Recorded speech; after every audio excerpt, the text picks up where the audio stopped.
Alrighty, good afternoon, folks, and welcome to Smudcast number 360, the conservative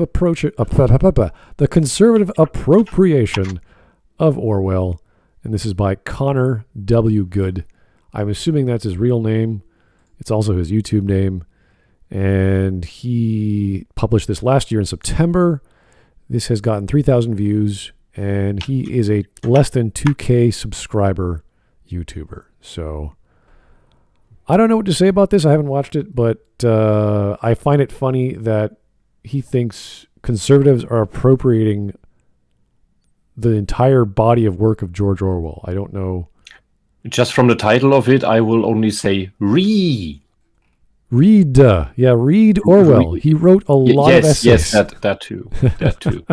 He wrote a lot. Christopher Hitchens. If you don't want to read Orwell, I recommend to you Christopher Hitchens' book, The Importance of Orwell. Sure. That will tell you why you should read Orwell. Yeah, I mean, we have to understand that Orwell was in London at the time of the Blitzkrieg, I believe, and he wrote a bunch of essays. The correct title was Why Orwell Matters. Right. And he has written many essays and books over the years, and he's a very good essayist. Like, he's a very good, clean writer. So if you want something to read, there's all kinds of great essays. Pick any of his essays. They're great reads. The thing is, his philosophy of politics is strange in that he understands some elements and doesn't understand the rest of, let's say, socialism or communism or fascism or whatever. And he's written essays to that regard. So he'll cherry pick the things he likes, and he'll say, oh, well, my version of socialism is not like communism or Nazism or whatever. And you're like, okay, great, but you can find all his essays for free on the Orwell Foundation's website. Yeah, I mean, those are all for free. They're not bad reads. They're a bit long sometimes, but they are very I wouldn't say flawed either. He has a very good way of describing what was happening in the 1940s and 30s. He's also still trying to put into words what few or no people have put into words before, which is what makes it difficult. His essays are essentially explorations of the topics, like Notes on Nationalism is that I kept mentioning before, which is also on the Orwell Foundation's website. Please visit the Orwell Foundation's website. Yeah, because he will criticize the socialists in the UK at the time, and he'll say, well, they're not understanding what happened during Spain. Like they were anti-fascist at that time, but now they're not because now we're being bombed. So all these other things are coming into play. Very confusing at times for reading political stuff, because I didn't read too much of his political stuff, just his books mostly. But the one that got me was was it The Lion and the Unicorn, I think? That was one of his essays during the 1940s, because that was during the bombings. And he's describing that he's being, like, there's very high educated people flying above bombing me right now. He's describing was it the 57 days of London bombings, consecutive days. So he has a unique perspective. Because most of the pilots were very well educated necessarily. Yeah, I mean, this is what happened in London. So it's I was hoping for Hawk to pop in and talk about it, because he probably knows a bit more. But you have to understand the context of where he was coming from and why he was thinking the Nazis must be stopped. We need a flavor of fascism, or he called it democratic socialism at the time, which I think has changed every decade when you describe it. It's hard to... I feel like it's democratic socialist is like a different meaning depending on the country. Democratic socialist is always a ruse. There is no such thing as democratic socialism. It's just normal socialism, the tyranny that hides behind having a unity party. It's like China. You have your one big party. It always votes in unison, or almost entirely, and no one is allowed to complain or reject anything that it decides, because it's always correct. That is how socialists understand democracy. And for this, I will cite you the first chairman and architect of Eastern Germany, the so-called German Democratic Republic. That was Walter Ulbricht. And in 1945, when there were setting out the plans on how to make East Germany. He said he saw himself as a democratic socialist, and he said it must look democratic, but we must have it all in our hands. Period. That quote is the reality and the truth about what democratic socialism is, and what Bernie Sanders had brought to you as well in the United States. There is no such thing as democracy under socialism. It's a sheep's pelt, a sheep's skin worn by a wolf, nothing else. So I'm taking a look at Connor Good's channel. So let's see here. Some of the channels he subscribed to consist of PhilosophyTube, ContraPoint, Patricia Taxon, Three Arrows, H-Bomber Guy, Curio, Vosh, and Sean. Oh my god, that's just BreadTube. It is all all BreadTube. Insanity of all the insanity of BreadTube. Okay. And let's see. Featured channels: H-Bomber Guy, Vosh, Patricia Taxon, Renegade Cut, and some other guy I've never heard of. Oh dear. Well, yeah. Wonderful. I guess we know exactly what we're getting into now. So. Okay. Well, it's 26 minutes and a half. That'll take us all day, because good lord, he's going to have lots of takes that we will disagree with. All right. Yeah. You guys ready to go? Hawk is not here yet. Your point is wrong, because I've heard that in Germany so often that the left tries to paint Orwell. The left, the one who are really appropriating Orwell is the left. Because since Orwell criticized the tyranny of socialism, they can't have that, of course. So they use it as him describing fascism instead. That's what they try to frame it as all the time.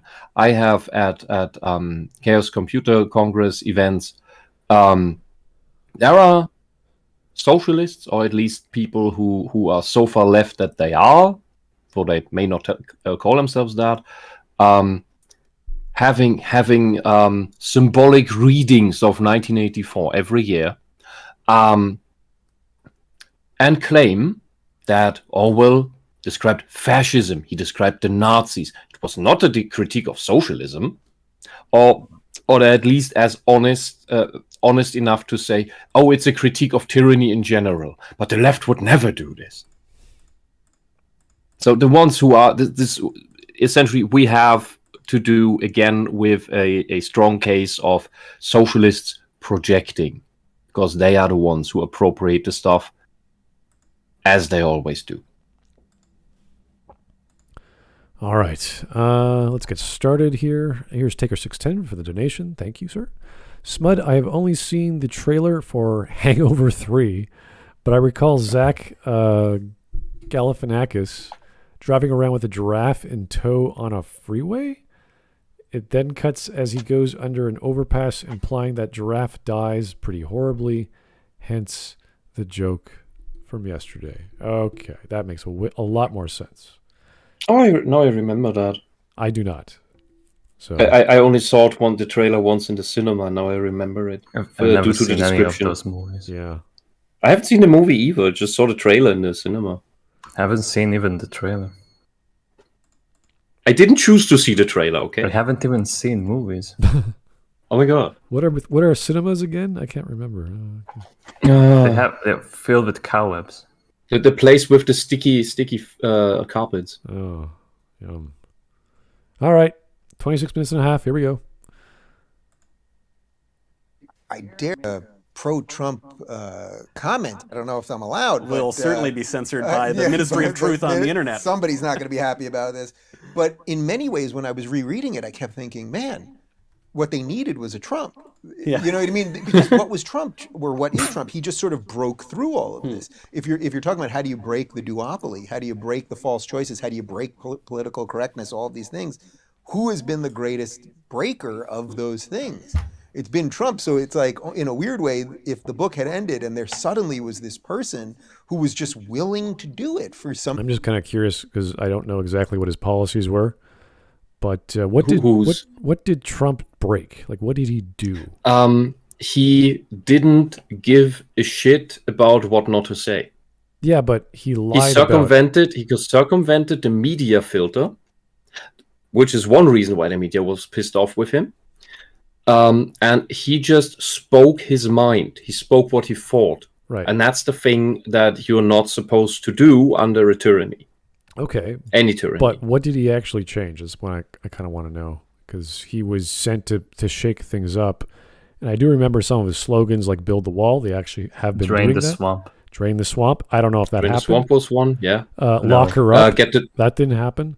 What else was there? Well, was close. Was close to, I'd say. Get the troops home or something. Okay. Some of that happened. That's true.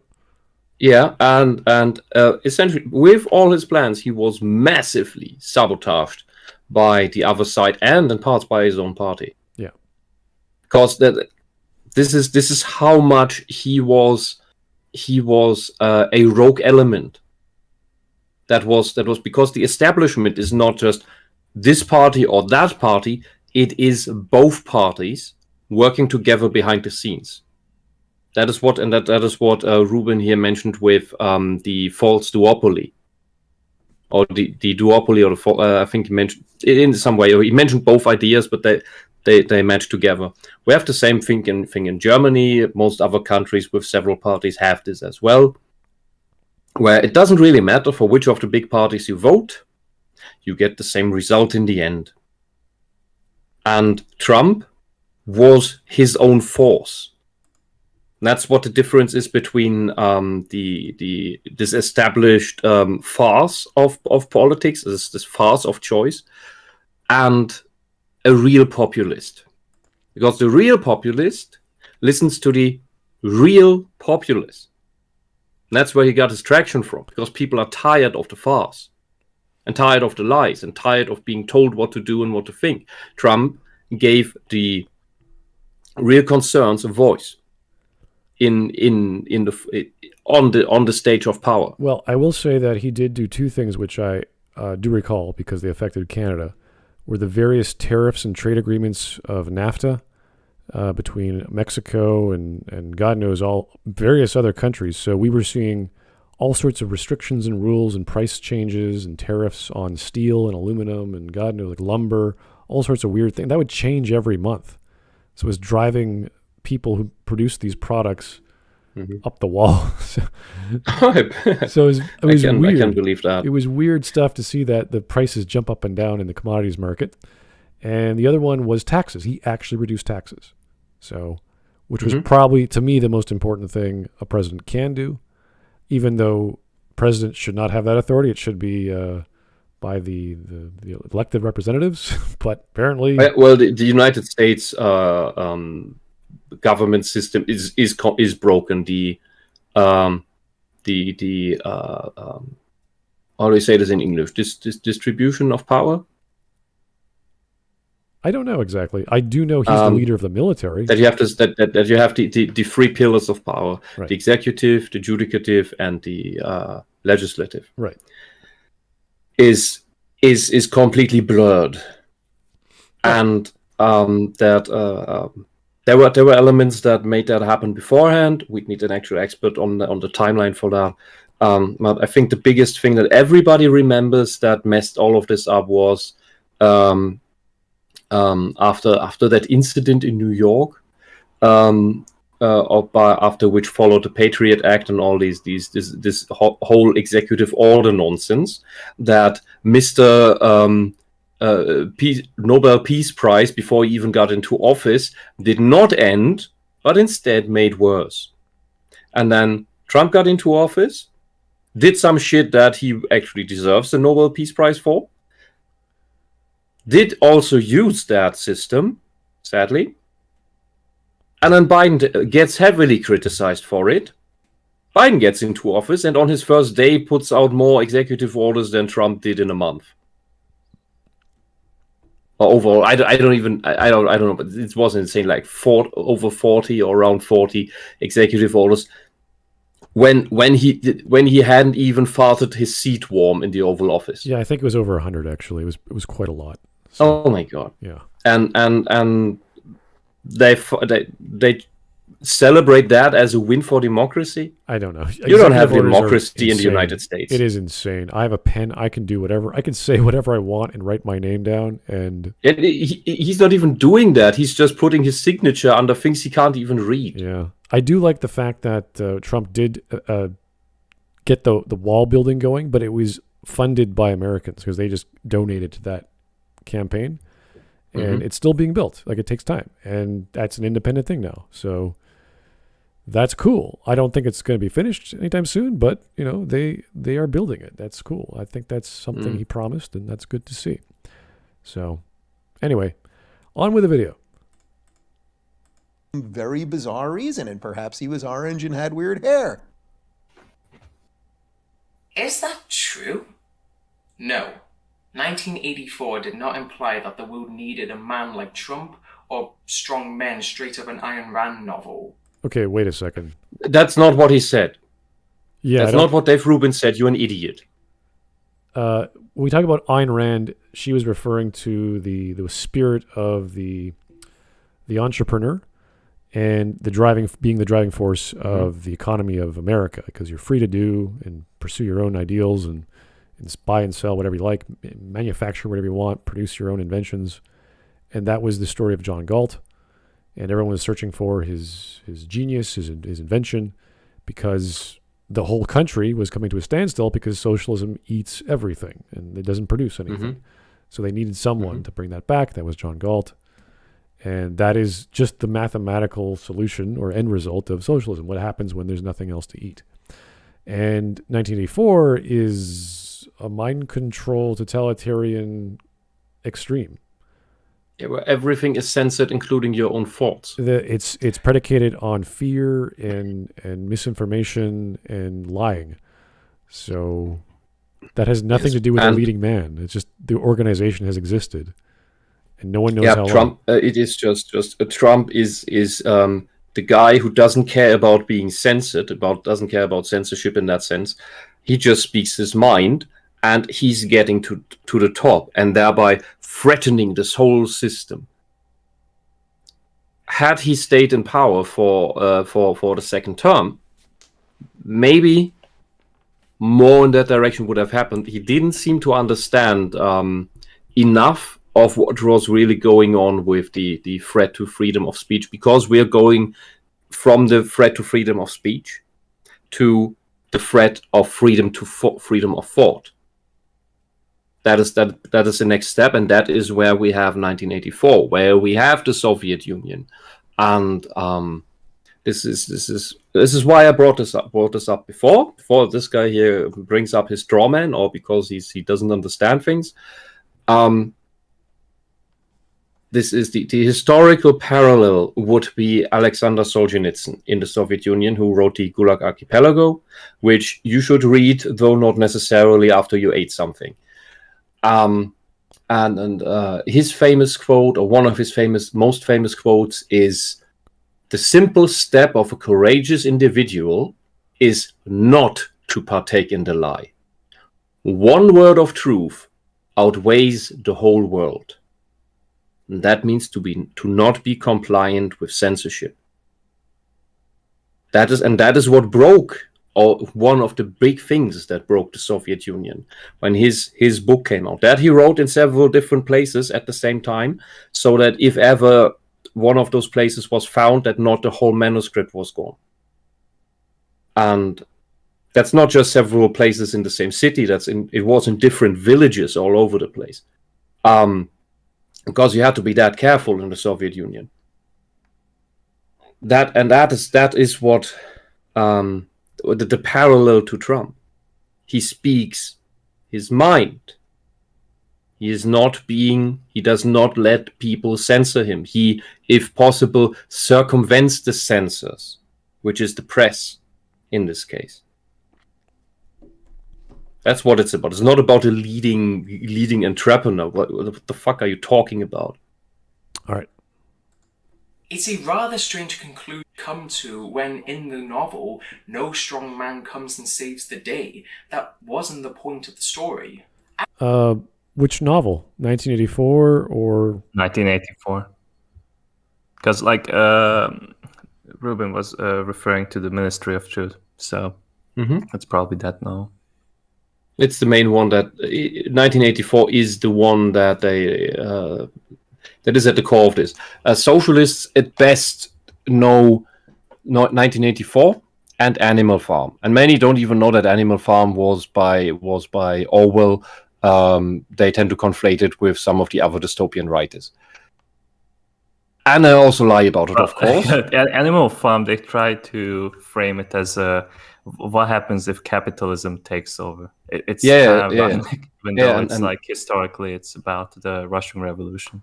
Yeah, that's why I asked Caesar to come on, because we talked about that. Hey. Hello. Oh, and Hawk can add something to it once he's here. I remember that he mentioned it specifically like that. They try to frame it as Napoleon being the fat capitalist pig. Oh yeah, when he's a clear representation of Stalin. Yeah. Yep, the human farmer was the monarchy, and I think Snowball was Trotsky. Yes. And what Napoleon in the pig in Animal Farm did is something that socialism always does. It's the oh, let me in. I'll represent you. I'll speak for you. And then once he's in, he closes the door behind him, walls up, and keeps all the power for himself, and punishes everyone who criticizes that. You know that from the infiltration games into your hobbies, for example. But it's not just socialists who do this, but they are really, really excelling at it. Other historical examples of where this happened was the story of Nobunaga Ieyasu in Japan, who became shogun. He started off as just what was he? He was carrying sandals for the nobles. He was the sandal carrier. He carried your shoes around, but he worked himself up all the way until he was shogun. And once he decided that everybody is born into his job and has to stay in his job. Which means nobody was ever able to work himself up the ranks anymore. The thing that he had done. That is the historical parallel to what Napoleon did in Animal Farm, and this closing the door behind you. Yeah. So obviously, what's this guy's starting argument then? Because obviously I missed the first part of the video, but are we assuming it's him going to be going, Orwell was a socialist, so right-wing people shouldn't be listening to Orwell? Or something? He's probably going there and not going to comment that Orwell stop being a socialist at some point, like most people who criticize socialism really, really hard. Stanislav Lem, when he wrote his stuff, he framed it as critiques of other things, of course, and just science fiction and so on. But he lived in Soviet Poland. What was he supposed to say about his stories? Yeah, but all this shows is that this guy believes you should only listen to people on your side. And you should only agree with people on your side who shares your beliefs. It's like a right-winger shouldn't agree with a left-winger on anything. Yeah. I mean, that's sort of really showing the tribalistic nature of this person. Yeah, a Scientologist should only ever agree with another Scientologist and not someone who's not in Scientology. Yeah, so it's like the concept of appropriation of Orwell is like, well, we look at his books, we read what he's written, and it's a warning that this sort of ideology creates this sort of stuff. And we're like, right, okay. He says that he was a socialist, so we're gonna listen to him. Yeah, I think later in the video he uses the whole "real communism hasn't been tried yet" argument. If he does that, then this guy really does deserve to be in front of a firing squad because enough people have died under this not real communism for me to go, I don't care whether you big brain loser, from the Paris Commune to the Soviet Union to Venezuela to Cuba to the China, killing fields in Cambodia to the Chaz. Yeah, I mean it's Chaz was communist, wasn't it? Oh yeah, of course. I guess anarcho-communist. Which isn't really a thing, but they keep saying it. It's an oxymoron because there's no communism without authority. You know what, Wisp, you're 100% correct. There is a lot of morons saying that. Yes. Well, it's the trick. It's how it's a mind trick. It's a scam. Yeah. It's all a scam to make you believe. Oh, we have a good thing. Look, it's all anarchy because we have flat hierarchies, and so there's no real oppression because there's no one really in power. We decide everything as a commune, and that's why it's communism. It just means community. Well, Wisp, here's the major problem. There was no one in charge until about the 23rd hour of the first day, when that drug lord took over with all the guns, and then he became the de facto ruler of Chaz. Also, everyone was equal until the one guy whose father they were using his credit card stopped the credit card payments, and they were struggling for food. At which point they thought they had at least 12 hours worth of food. Because that's right. Get this. They allowed. Hold on. The best thing, which will make you laugh, is they allowed all the homeless people in to share the food. So the homeless people stole everything, and then left Chaz before they even realised, and stole all the food. So they had no food left, and they couldn't order Domino's pizza because Domino's pizza wouldn't deliver into the Chaz area because there was no way to be safe. Yeah. And I knew someone who lived right next to the Chaz and told a lot of stories from there. There were shootings every night. You heard women screaming every night because there were rapes every night. And that's the thing with anarchy. Anarchy is shit, and all anarchy begets is the next warlord tyranny. Yeah, it's almost like you have a walled-off area with loads of paedophiles, degenerates, murderers, and psychopaths, and they just cause chaos and anarchy. It's crazy. It's almost like, we need law and order. Yeah, and the thing is, if you had random Chazes everywhere spring up and everybody rejected society and returned to Chaz, what would happen is simply you have warlords everywhere. Those warlords fortify their homes. They essentially build castles. That's a fortified home. And expand that, and then enact their rules, their laws, put up their own best guards as their police force and their soldiers, and then you will have what I don't know if you're familiar with the map of Germany, or rather the Holy Roman Empire of Germanic nation, which is this what you see in medieval fairy tales, where every 5 kilometers, every 5 miles, there's another kingdom with another castle, another king, another princess. That was that time, and that is what you would get all over the United States if everyone went that way. And eventually, it's feudalism, exactly. And then what comes from feudalism after a long time is that some of these kingdoms join together because of marriages or because someone was conquered or conquered back. They go bigger and bigger and bigger, and then you have a nation. And then we're back to square one. And then we are at some point where we are here again. And maybe someone comes up with some smarty pants idea like human rights or something fancy. And then we're right where we are. When someone invents the French again and they all decide to become pedophiles and create communism. Don't invent the French. Oh, well. But yeah, shall we go on with the video? Yes, please. See what else is looking at this guy. Let's keep going. Actually, the strong men are the ones in charge and are misleading the probes by, continuously lying, having looks like a psychopath, and rewriting. Yeah. You know, he really reminds me of H-Bomber guy. Yeah. Like, he looks like his son. Yeah, I noticed that a lot of blonde-haired Englishmen look like this. It creeps me out. His eyes, especially, like it's so. But this guy's English.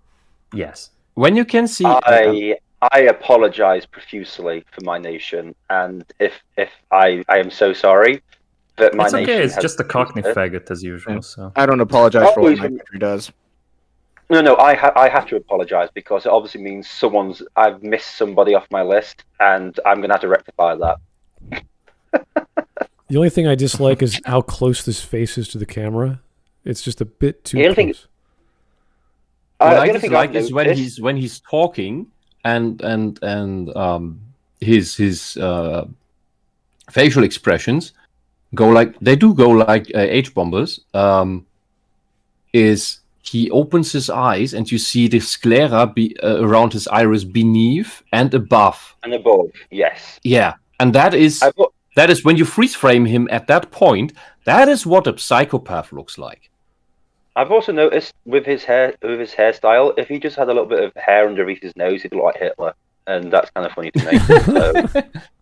He has the blue eyes for it that Hitler didn't. I'm. Do your thing. Honestly, the thing is though, now that I know that he's English, I know exactly what he's going to start saying and doing, and I'm just like, in for the long run. Save the NHS. The NHS is a wonderful thing done by Labour with Clement Attlee.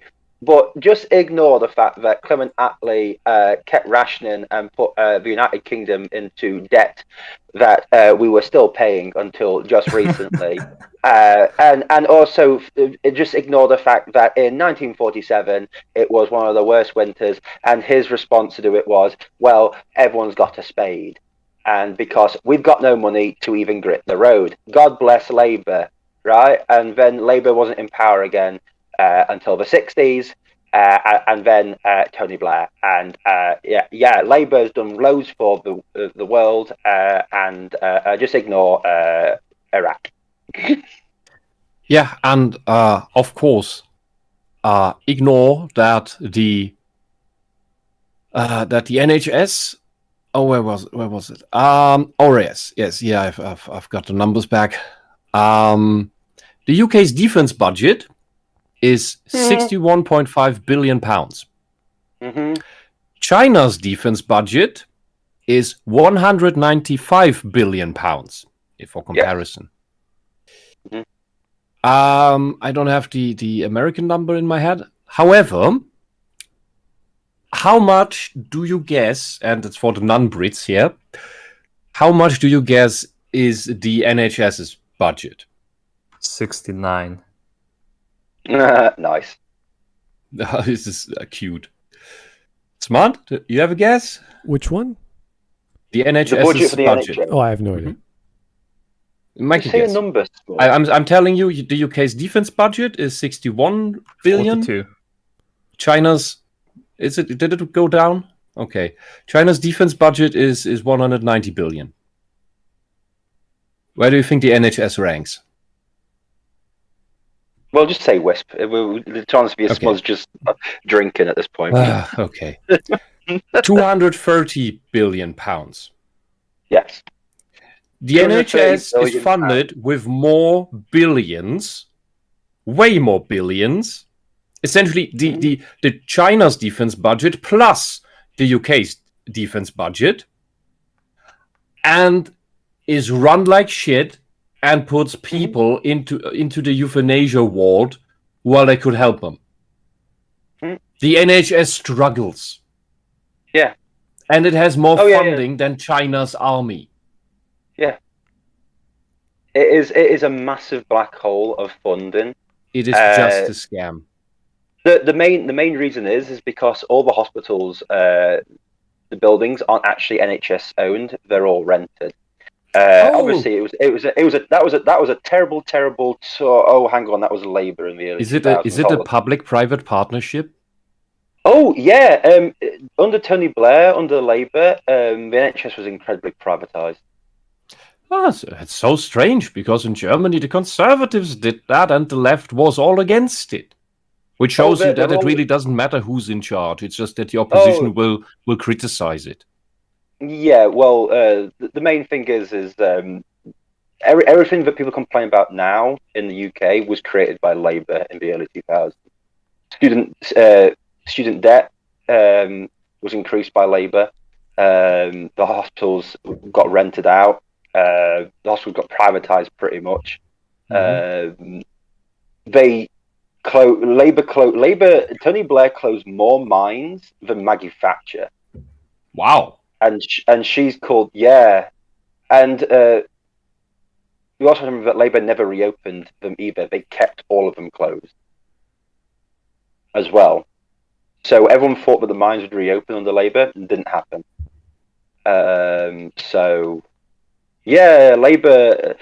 The Labour throughout the entire history of the UK, whenever it's been in power, has absolutely devastated the UK. Absolutely devastated. We've always been in debt when the Labour government has left. The Labour government brought it. We used to have rolling blackouts in the 70s because of the Labour government and stuff. So hey ho.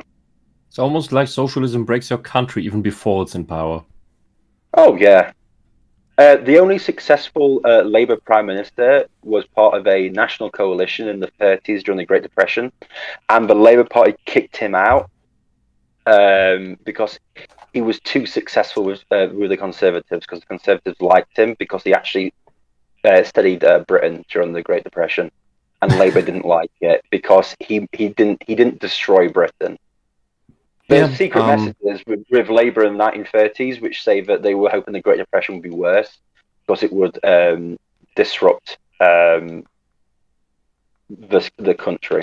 So yeah, and that's the same with during World War II. Orwell describes that in his essays, that the left, the radical left, hoped that the Nazis would destroy more of Britain. Yep. That the Nazis would actually beat Britain. The Americans would clean up, but that Britain would be so weakened that the socialists, the communists, same thing. For me, it's the same thing. Have a chance to take over during that chaos. The same thing with the what was it? The Resistance in Frankreich. That were also all socialist cells, communist cells that were fighting each other over the weapon drops of the Allies, and they didn't fight the Nazis. The resistance did not fight the Nazis, maybe except for two or three. They hoarded the weapons because they too hoped the Nazis would wreck France enough. They would be completely devastated. The Allies would then kick out the Nazis, and after the Allies then left, the communists could take over.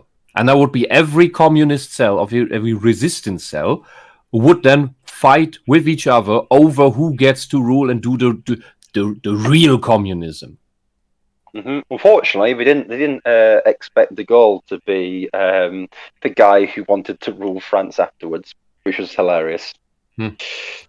The moral of the story is everyone knows about Dunkirk, don't they? In World War II, where the British were beaten by the Germans and had to be saved. A lot of people in the Labour Party were cheering at the news of the defeat and actually crying when news got back that so many British soldiers were saved, because they were hoping that the entire British force would be wiped out, so that Britain would be undefended. Yeah, and that is the negative nationalism that Orwell describes in his essay.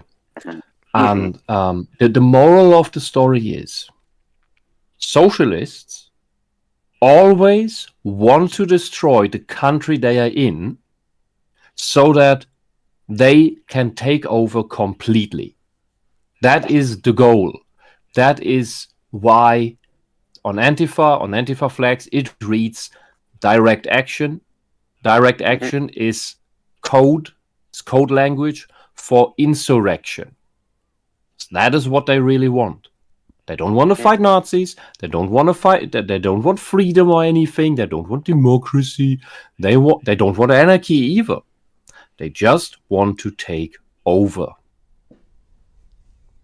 Yeah, to tie this back to Animal Farm, I guess Antifa probably thinks they're the pigs, but in truth, they'd be the sheep. Oh, listen. Let's put it this way: every single bloody socialist thinks they're going to be the leader. Every single idiot on Twitter thinks they're going to be the glorious leader. That's the only reason they want socialism to work, or their ideology to work, because they think they'll be running the show. Yeah. They don't realize that they will literally be the first people marched into the death camps, because it's always the original revolutionaries who go into the camps first, because they are the ones who know the most about the movement, and they are the ones who know the most about organizing and demonstrating. Because that's why they are the biggest threat. It's like everyone knows about the SS with Germany, but people always forget about what happened to the SA, the brown shirts, and all that. With it's Night of the Long Knives, isn't it? Where it 40,000 of their own members were killed in just one single night because they knew too much about the Nazis, and that was in 1934, so only a year after the Nazis got into power. But they did that. These people will kill all their supporters straight away to brainwash the next level, the next generation of people. So as much as you support them, you will still be put against the wall and shot. I mean, look what happened in China. I mean, Cambodia. I mean, they were killing people for wearing glasses, for God's sake. Every single time. It was... Well, Lenin had a dislike for people with glasses too. Yeah, but Pol Pot was like... He took it even more literally. Well, he said if you were born in a town, you had to die. Only people who lived in villages were allowed to live, because people who were born in towns were capitalists by birth. Also, if you had glasses, it showed intelligence, and intelligence was a capitalist idea. So that's why he stopped. He stopped studying, and he did everything like that. He just killed whoever he could fucking get his hold on. That is exactly as insane as nowadays we have the left going on about biological sex. Yeah. That intelligence is a capitalist idea. Whoa. Well, maths is a social construct, which is created by capitalism. It's like meritocracy is a capitalist idea. It's white supremacy. Working hard is white supremacy. Okay. Good luck with your food production.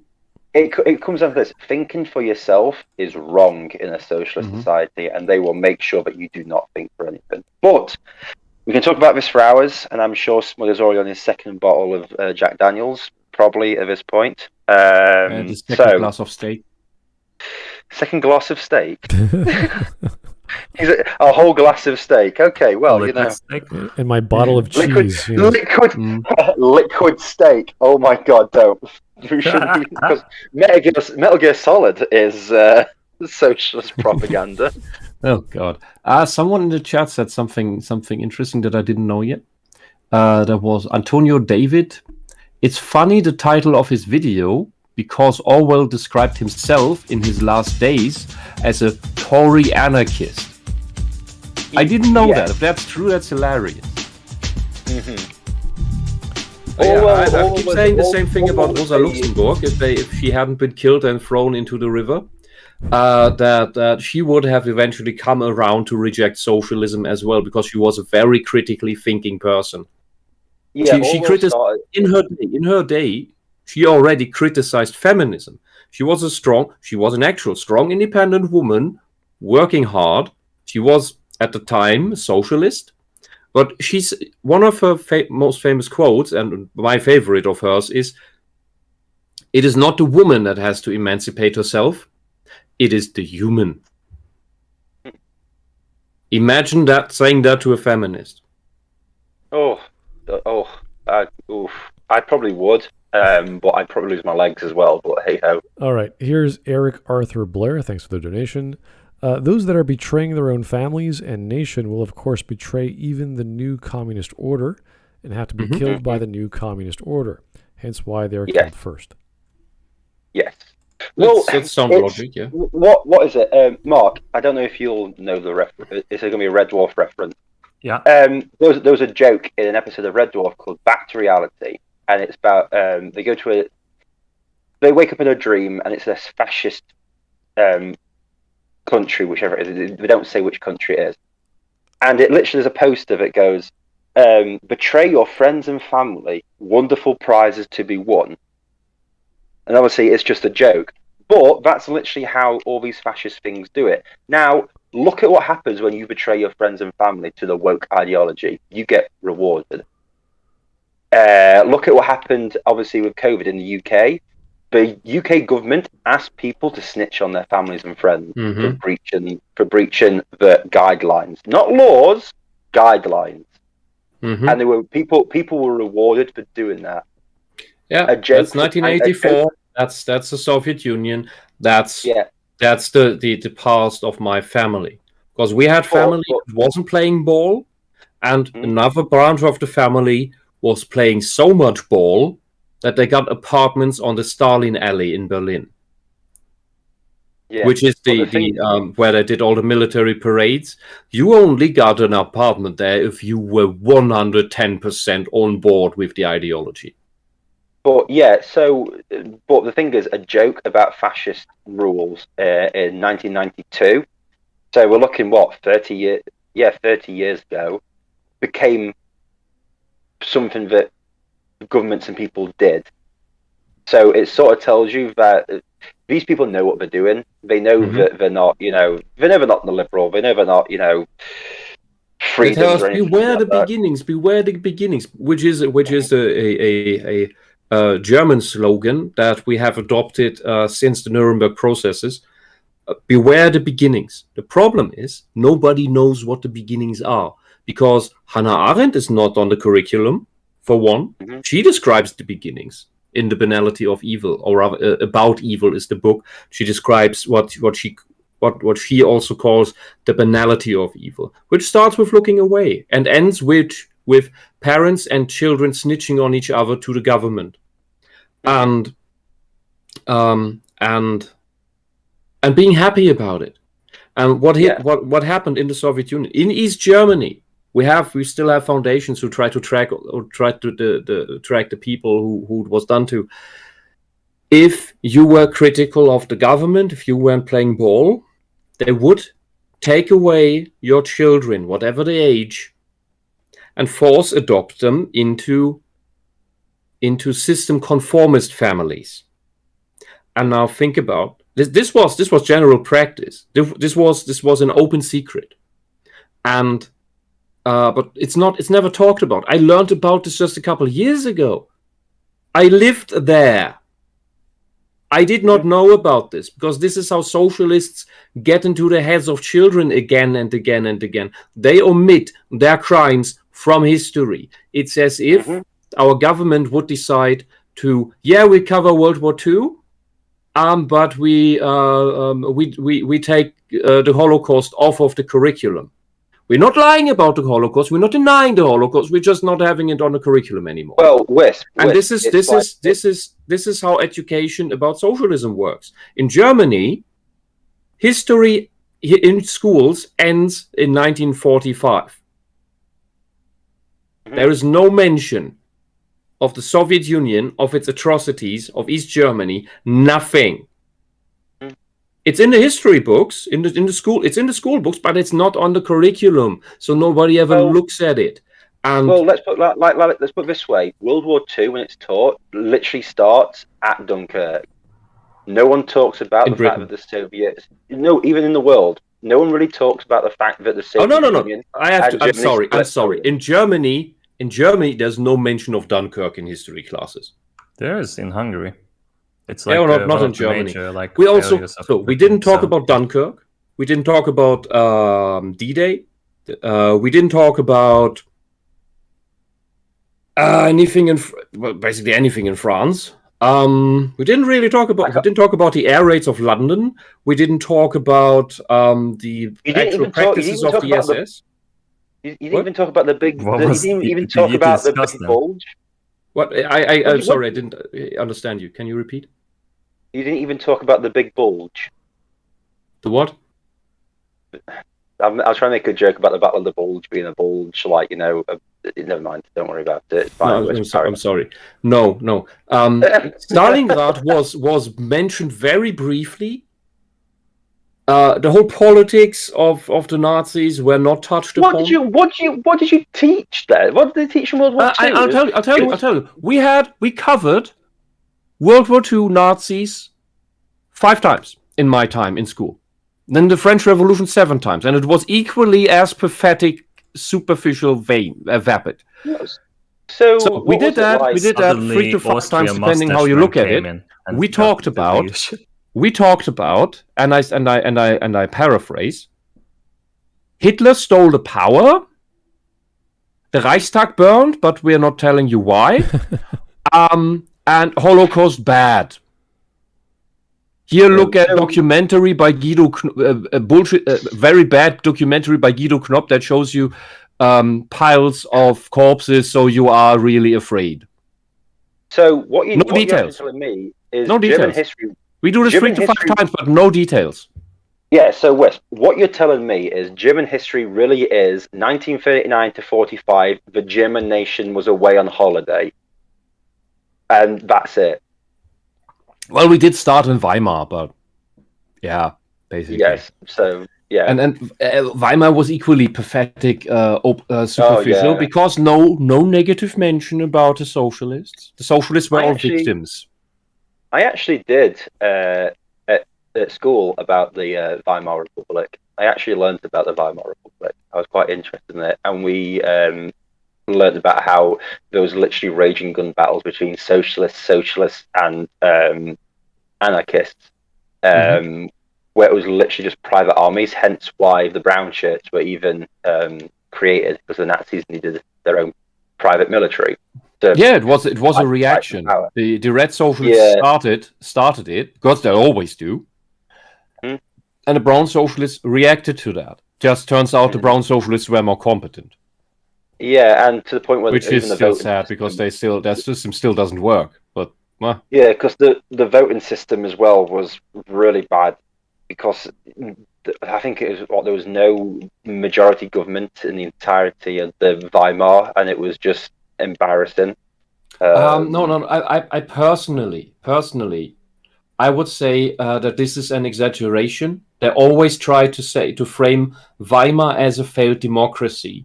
Because you never had a majority government. Yeah, well, in a real democracy, you don't have one. Never been tried. Yeah, but because they always try to frame it as Weimar had to fail because too many small parties. No, in a real democracy, it doesn't matter, because in a well-functioning, let's say in utopian democracy, you have your parliament.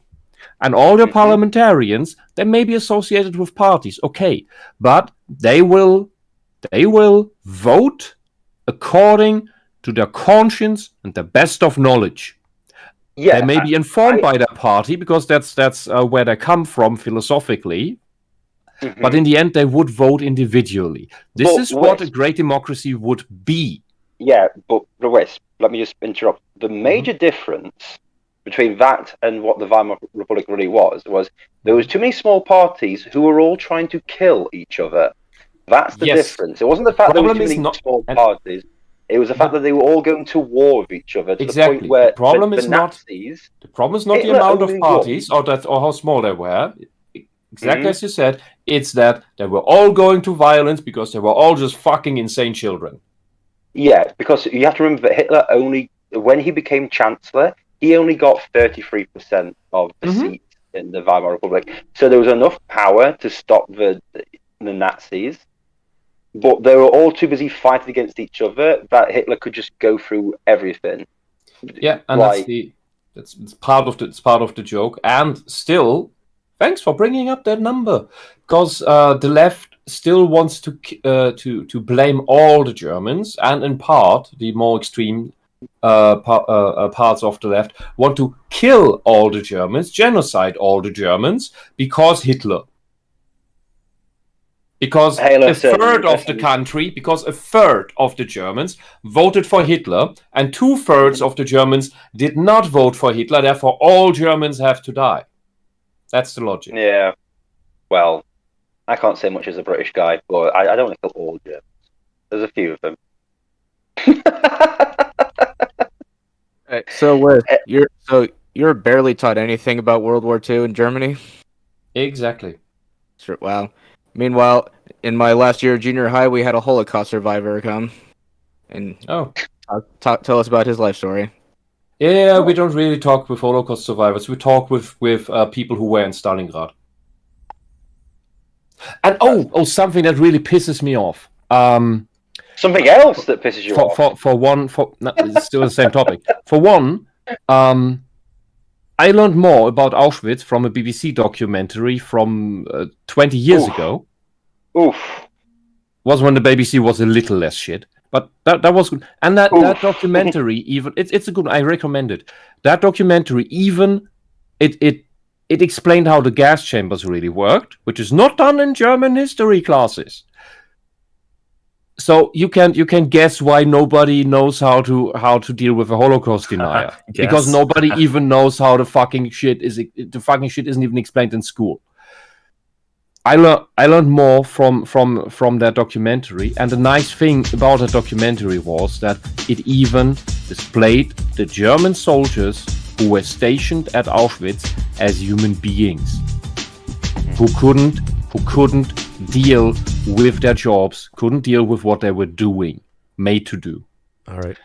And the second thing in that regard, and I'm going to shut up for a while, is I've talked with so many people by now from all across the world, from Britain to the United States, Canada, New Zealand even, and many of them were in Auschwitz on a school trip.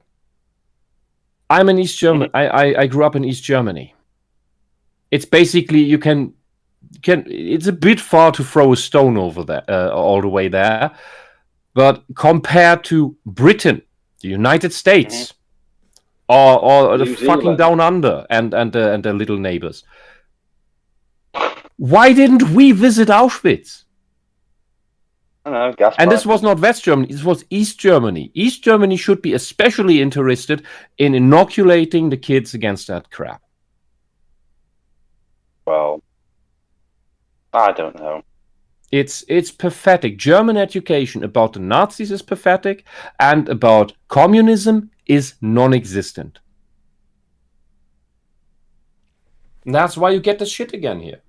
All right, here is Eric Arthur Blair. Thanks for the donation. They want to kill all the Germans because of an Austrian. Seems legit. Okay. Mm-hmm. People forget. Well, let's put it straight. People forget that Hitler was an Austrian. Like I made a joke about Napoleon being from Corsica. People just assume that whoever runs a certain country comes from that country, when in the past that never was the case. Yeah, with especially with Europe. Stalin's from Georgia, right? Yes, he is from Georgia. Exactly. Yeah, so in Europe, so outside of the Anglosphere, Georgia. Yeah, but outside not that Georgia. Not that. Georgia. But outside the Anglosphere, nations aren't really that picky on who leads them, as long as they're, especially in the old days, if they're good at war, they were perfectly fine with you leading them. I mean, William the Conqueror wasn't British, to my memory. Yeah, it's Mike. Yeah, I know. Good foresight. But it's one of those things where it's a bit like in America, you have to be American citizen. In the UK, it's like, I know that people say that our Queen's German. It's like ha ha ha ha, but the family line, goes back into Britain for centuries. Way more. Yeah. But Yeah, that's what I mean. Whereas in Europe, especially, it could literally just be, I lived in Prague for my entire life, but I'll become the Emperor of Spain with stuff because I was good at war, a good general. I mean, Napoleon was Italian and became the Emperor of France. So technically, you should always worry when someone from another nation becomes your leader while you're at peace. Yeah. So, it's almost as if he doesn't give a shit about the people he's ruling. Mm-hmm. All right. Here's Taker 610. Anyway, thanks for the donation. Hawk, doesn't a giraffe get decapitated in Hangover 3? It was in the trailer. Yes. That was my joke from yesterday, yes. hoping little crybaby boy hadn't seen it given his affinity for giraffes. Yeah, I now that I remember it, listen, it was a good joke, I will admit, but The Hangover 3 is something my brain decided to just ignore, and it was better for it. It is such a terrible movie. Honestly, Joker was better. Yeah, Joker was better. Legally Blonde 2 was better. There's a lot of films that are better than The Hangover 3. Only ever watched one. What? The first Legally Blonde or the first Hangover? Yeah, the first Hangover is really good. I recommend everyone watch it. But the next two, do better things. Kiss your mum. Tell your family you love them. Do better things with your life. Get a puppy. Kill yourself or something. I don't know. Do better things with your time. Let's watch a socialist talk about how the right people are appropriating some dead dude. Yes. Hooray. The past to always remain in power. Like what Trump does. What Rubin is doing is appropriating the word. I'm sorry. What remake those bingo cards? What the fuck does Trump have to? He got power, through a democratic process, and he was voted in. What was his problem again? Yeah. I don't care, honestly. I keep getting lag again this time. I don't know why. Yeah, it's just Trump bad or something. Yeah, that's what it comes down to. Yeah. The works of the democratic socialist George Orwell to fit a right-wing narrative. But Mr. Rubin isn't the only one Psychopath. who engages in the appropriation of George Orwell. Conservatives, probably since his death, since the dead can't defend themselves, have used his critiques of authoritarianism, capitalism, fascism, and Stalinist movements as a way to dunk on. Oh, so Stalin isn't left. I keep hearing this shit more and more often. They're trying to push Stalin into the right wing, just as they pushed Hitler into the right wing. Yeah, because I just noticed when capitalism, fascism, and Stalinist movements. It's like George Orwell was quite clearly critiquing communism as well with stuff. Why did you miss that word out? Why did you miss that word out? Yeah, because that is clear. Because he has to frame it this way for his argument to make sense. Yeah, the one essay he wrote called The Lion and the Unicorn, he specifically attacked fascism and Soviet communism. So he knew very much, because he was a socialist, and he talks about how he wanted his own flavor of socialism for Great Britain, because after the Blitzkrieg, he thought we needed better leaders in the parliament or whatever, and he had his own version of that. So he specifically attacked Stalin's regime and a bunch of other styles of Soviet communism and socialism at the time. Yeah, but that was still in his early. That was still in his early time. That was in 1940, I believe. That's when the bombings took place. So that was during the. This is before he wrote 1984. Yes, right? yes. Long before. This is before he wrote Notes on Nationalism, because it was during World War II that he really learned to understand this. I have to look up. I still didn't get to read Road to Wigan Pier. It's I remember it being described as the turning point. The turning point book where he started to realize how much of a scam socialism is. Yeah, but what I'm trying to say is when you take into like how early we're talking here, like with his views, it's like it's before he wrote 84, which, you know, gives you some idea of, like, you know, we're talking a long time in the past. Yeah. This wasn't like, oh, he did it in the last years of his life. It's like, nope, he was doing it before his most famous book came out. Mussolini started out as a red socialist, so did Hitler. Yeah, exactly. But and Orwell had not yet made the transition fully. Mm-hmm. He saw criticism, which is what brought him out of socialism. That's why I keep saying, had Rosa Luxemburg lived longer, she would have gone out too. It's what I assume is very likely. The other thing here is, and the Bernie Sanders is again a very good example, because Sanders did he's a democratic socialist Democrat, isn't he? Yeah. Well, the Democratic Party is a socialist party because they're part of the Progressive Alliance. Yeah, I know, but it's the way he always Socialist International.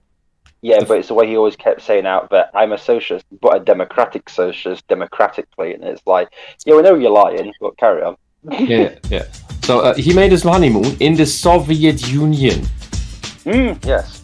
His wife was a Maoist. So it's a Stalinist and a Maoist making a honeymoon in the Soviet Union. Kissing in the tree. GE. Oh, I can't even spell that. So whatever. And the thing is, so while China was doing all the shit, the left was praising China for Maoism is the good leftism. And now some are starting to say, China is actually capitalist. It's not communist, socialist at all. It's whatever they need. It's Schrödinger's socialism.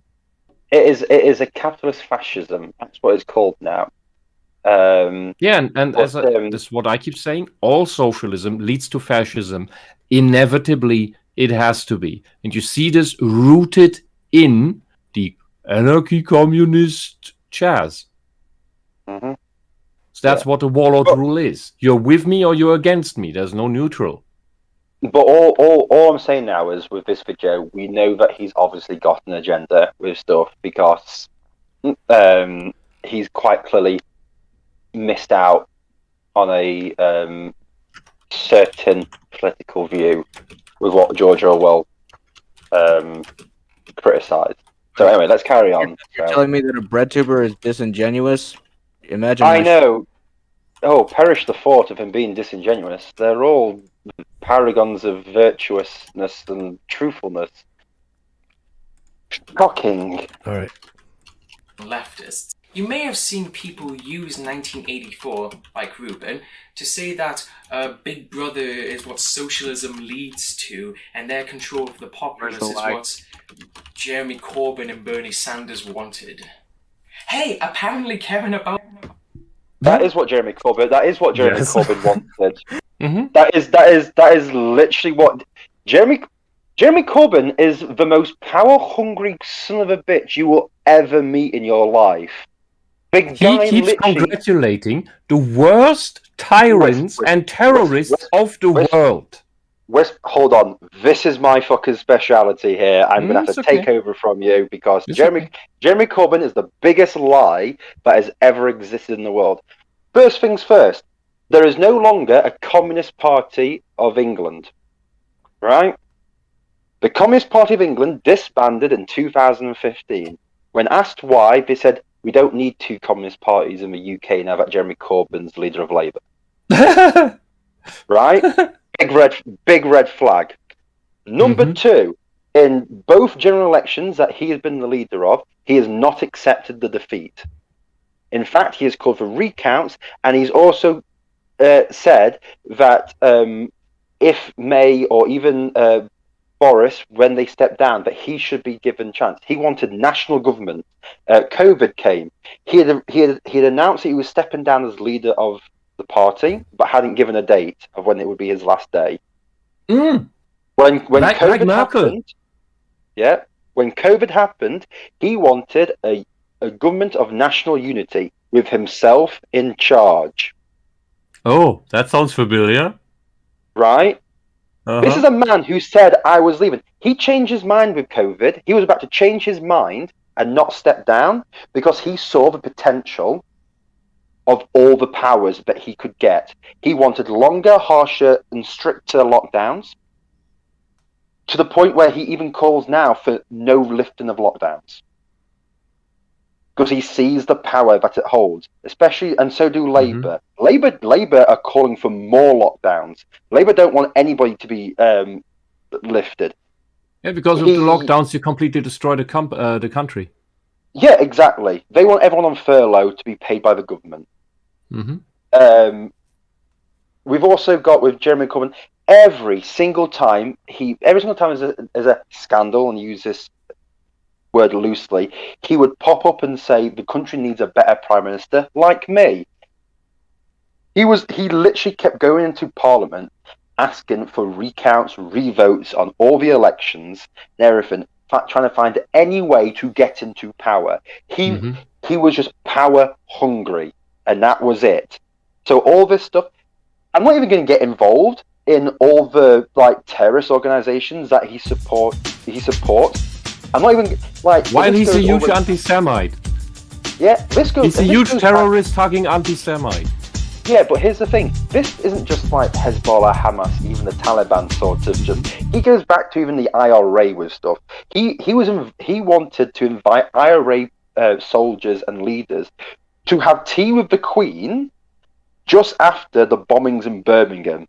Yeah, that truly wouldn't go wrong in any way, would it? Yeah, exactly.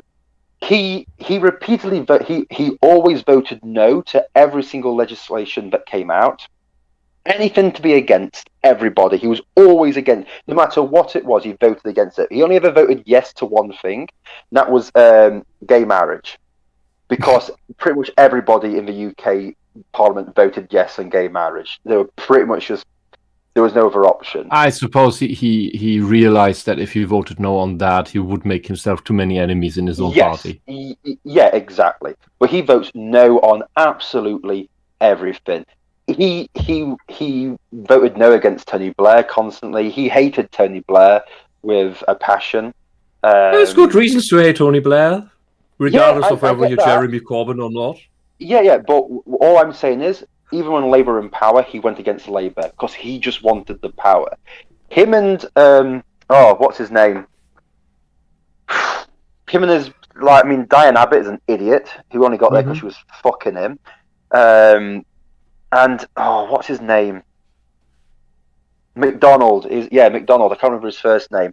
They literally, pretty much, they literally waved Mao's Red Book in the Houses of Parliament. Oh my God. And they said this was this is what we should follow. So at the end of the day, Jeremy Corbyn agreed to the fucking IDs, the facial IDs back in the early 2000s. That was luckily squashed by Parliament because he saw the potential of taking control. Yeah. Let's put it this way. You know V for Vendetta? Yeah. The leader, what's his name? I forgot. I kept watching it for many years every 5th of November. Well, in the movie, he's played by John Hurt. That character was actually partially based on Jeremy Corbyn. Oh, really? Because yeah. Well, it fits with the socialism, doesn't it? Yeah, slight things were done with it because of the way how it was their idea of how he might take over with stuff. Because he was quite big, especially the IRA in the 1980s and stuff. So, all right, Jeremy Corbyn's a piece of shit. So yeah, and since I always try to in the end, it always looks like this is clearly a Nazi reference, a right-wing thing. But people know so little about communism, about socialism, that they do not understand that it looks the exact same. Also, another thing about Jeremy Corbyn, he's such a good guy. His third wife owns a coffee plantation that's been done for slave labor. Oh, awesome! Yeah. So, he's such a nice guy. He cares about people, except when his wife's making money from him. Yeah, communism and this is the thing, socialism and human rights do not mix. No, of course not. But Jeremy Corbyn's nice. He looks scruffy once in a while. and he hugged a black person who just happened to be also a member of Hezbollah, but that doesn't matter. So, anyway, continue. All right. That was my rant. Here's Tyler Preston. Twig. Conservatives are appropriating Orwell's work. Inigo Montoya. You keep using that word. I do not think it means what you think it means. It's not appropriation. It's just, he's onto something here. Oh, that's okay. We can listen to other people. Yeah. We don't all live in a bubble. So... Yeah, just read the books, guys. It's not a... Well, I think it's not a hard read, at least. Francis Ford Coppola. Angela Merkel should change her name to Adolf Hitler. Oh, God. I haven't heard that one before. And it would not be wrong. Angela Merkel should just change her name to Stephanie Sterling and just go full SS. Oh. Just... Oh, God. It's she said this is going to be her last term. Yeah, I've been saying for a long time that I believe that, because I also believe it's unlikely we're going to have more elections.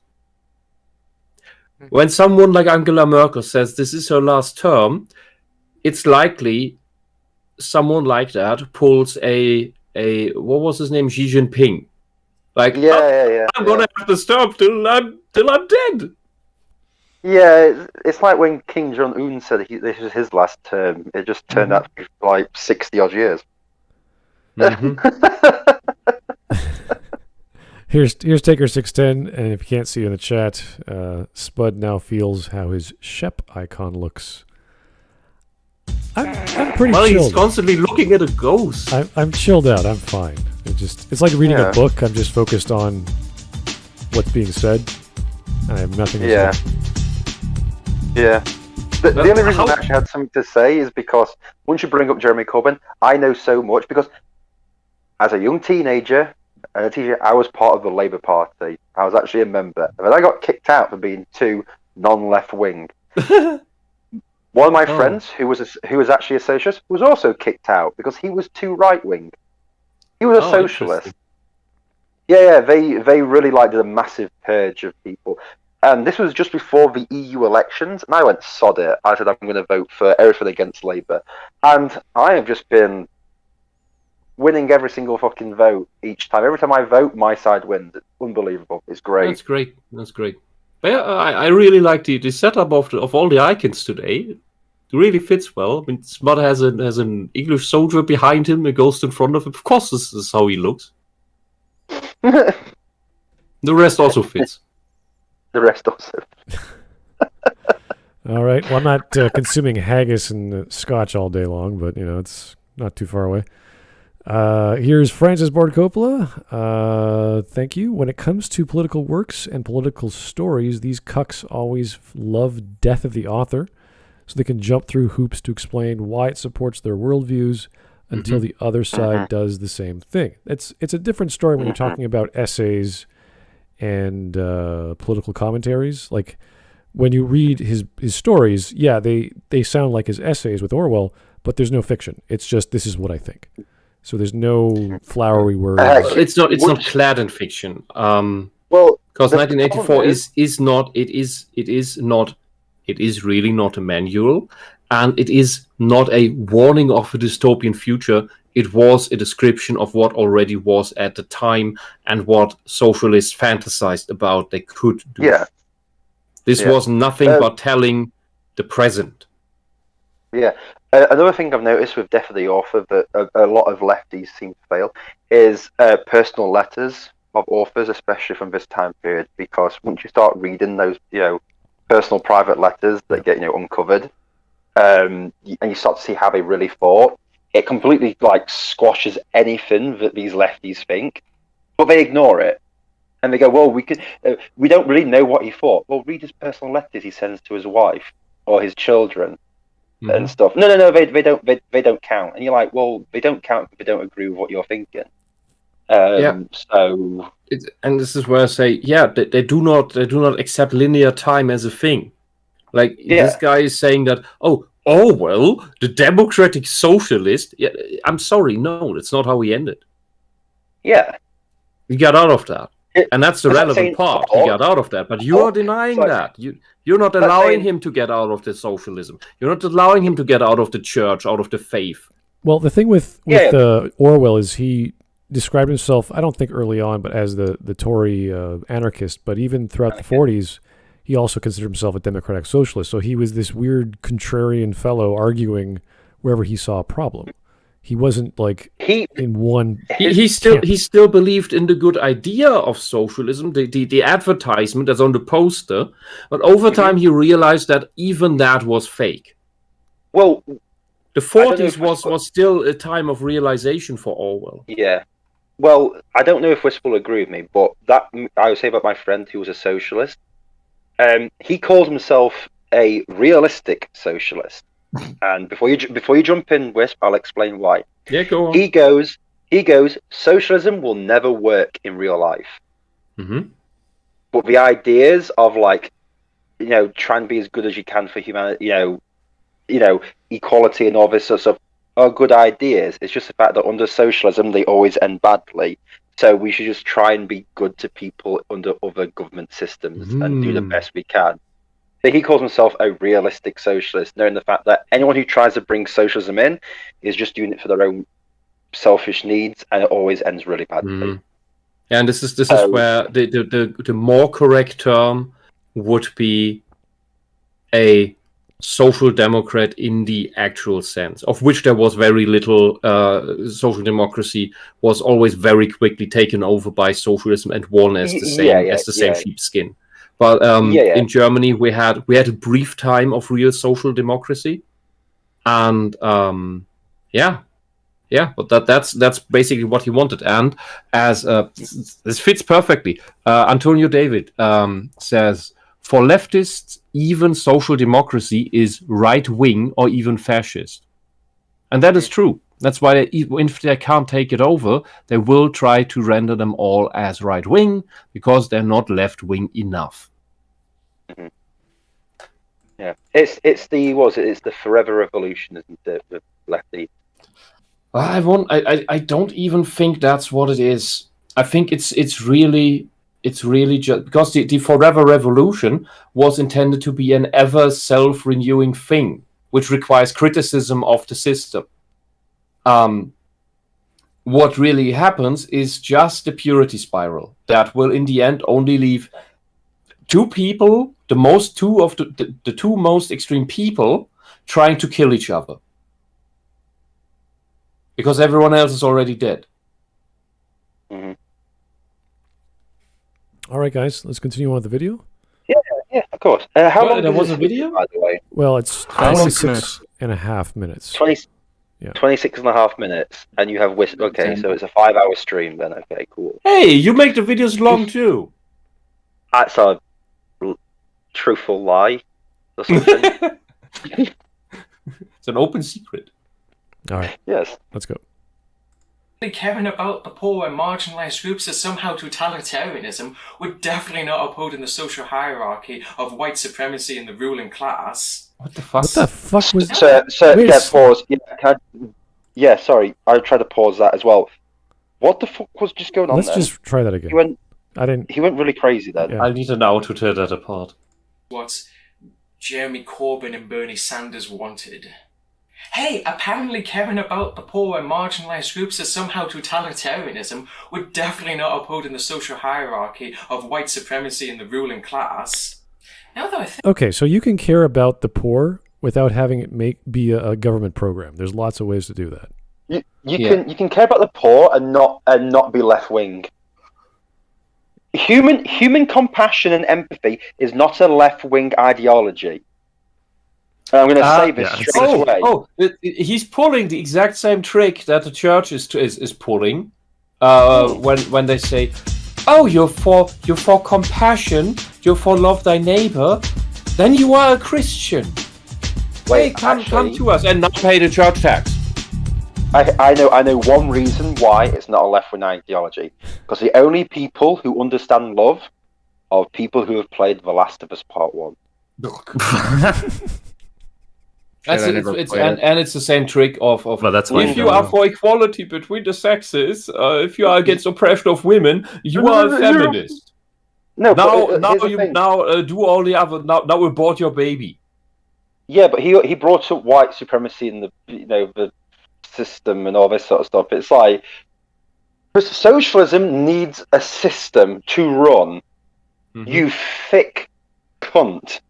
I honestly, this idea that socialism, like, is going to be like there's going to be no government, even though there's just one whole government. It is just government. Socialism is just government. That is all there is. It is just government. There is no people. It's just government. It is just the state. Yeah. Also, and the state of it is terrible. Yeah. Also, he's talking about. So we're talking about Orwell here. He's talking about Orwell. His main thing is Orwell, and he complains about white supremacy. How white, whatever he means by that, does he think Europe was during the time of Orwell? How many immigrants from other races were there in Europe? Wisp, don't you know that during the period of 1939 to 45, Europe was 87% black, and they just all left after the 7th of May 1945. They just left and said, "You can have it, white people." Oh, the Kangs left. I too have seen True Romance. Okay, went into their UFOs and went back to Ethiopia. They went back to Wakanda. Oh, okay. Oh, so that's why we don't have any of the Wunderwaffen anymore.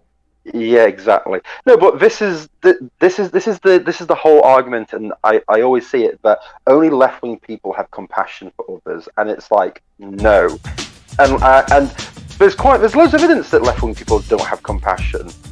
Gulags, killing fields, the concentration camps in China.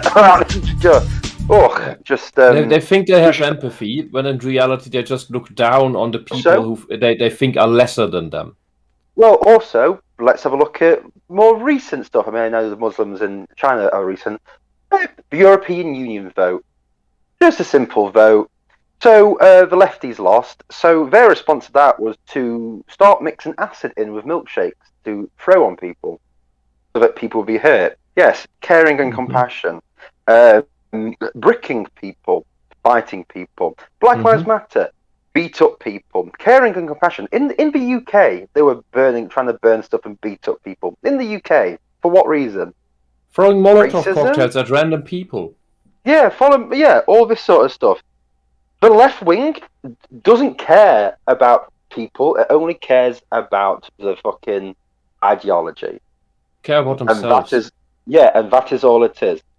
Not saying that people on the left side, on the left wing, don't have compassion. Every human has compassion. Oh, no, I'd say the ones on the left with actual compassion don't understand what's really going on, and that they are being used for. Yeah, but hold on, let me just finish that. The problem is with compassion and everything is once an ideology becomes your compassion, that's where the problem starts, where you link compassion with the ideology. As in, like, only the ideology brings out compassion. That's when it all goes wrong, and this is the problem. Yeah, I'd say there's one part of the trick is that they conflate, and they deliberately conflate, compassion and pity. Pity is where they look down upon others, and there's a lot of disdain also in the mix with that. They call it compassion because they don't actually know what compassion is. And if you remember from last time when I talked, I mentioned this event with this new strange worker that was here on Monday. There was a low tier version of that because she had no actual compassion, and she looked down on everything around her that wasn't hers, and on me. Because if she had any compassion, or I'm not talking about earned respect, but the respect you have for you come to someone else's place. Yeah, you're a guest. and she brought none of that. That's why she put her stuff onto my stuff, and that's a lower version of that. You find the same thing, the same thinking, or rather lack thereof, the same emotional lack in these tyrannical socialists. Well, also, let's put it this way. This guy talks about caring about the poor. I bet you if he's walking down the streets in London and the homeless person comes up asking for change, he scoots straight past and doesn't even spend 5 seconds looking at him. I bet he's just straight, blanks him. This is the thing. Maybe he jumps away and makes a noise like... He goes, oh, dirty homeless people, sprays with water or something like that. Oh, it's probably a Nazi. Yeah. Right. So...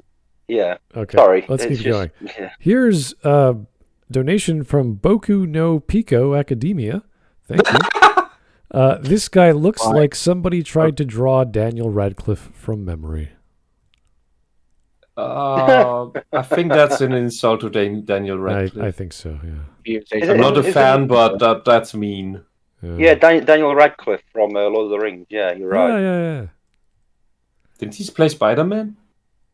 Twice. Okay. Here's Eric Arthur Blair. Hey. Right there, Daniel Radcliffe. The Last of Us Animal Farm, where you have giraffes and zebras, and the only place to learn love, Abby's love for Gaines' power. That was just more giraffes. That was a weird. Yeah, that was fine. Save the trees, eat giraffes. Oh my God. Save the trees, eat giraffes. Here's another one from Eric Arthur Blair. We get back to the video. George Bush don't care about black people, and that's from Kanye Gayfish. Mm-hmm. Thank you, Kanye. Mm-hmm. Well, neither did Obama. Yeah. Anyway, let's go. Oh well. Think about it. Who says that in The Origins of Totalitarianism? The origins. Okay, wait. The origins of totalitarianism. If you guys don't remember, I talked about this a few times. It was the doctrine of the doctrine of fascism by Mussolini and Gentile and a bunch of other guys I can't remember, and they outlined it. So if you want to know anything about totalitarianism or fascism or Italian fascism specifically, pick up that essay or series of essays. It's in one book. Oh, this is a book by Hannah Arendt. You fucking cunt. So, what's this got to do with Orwell then? I don't know. Let me look up. Maybe it's a different. Is it a different title? No. It's Elemente und Ursprünge totaler Herrschaft. Yeah, I don't have this one on my shelf yet. My bad. But Hannah Arendt mainly described. She analyzed the Nuremberg processes. That's where she got a lot of her insights from. Her book About Evil is essentially the written down lecture, a written down lecture of it.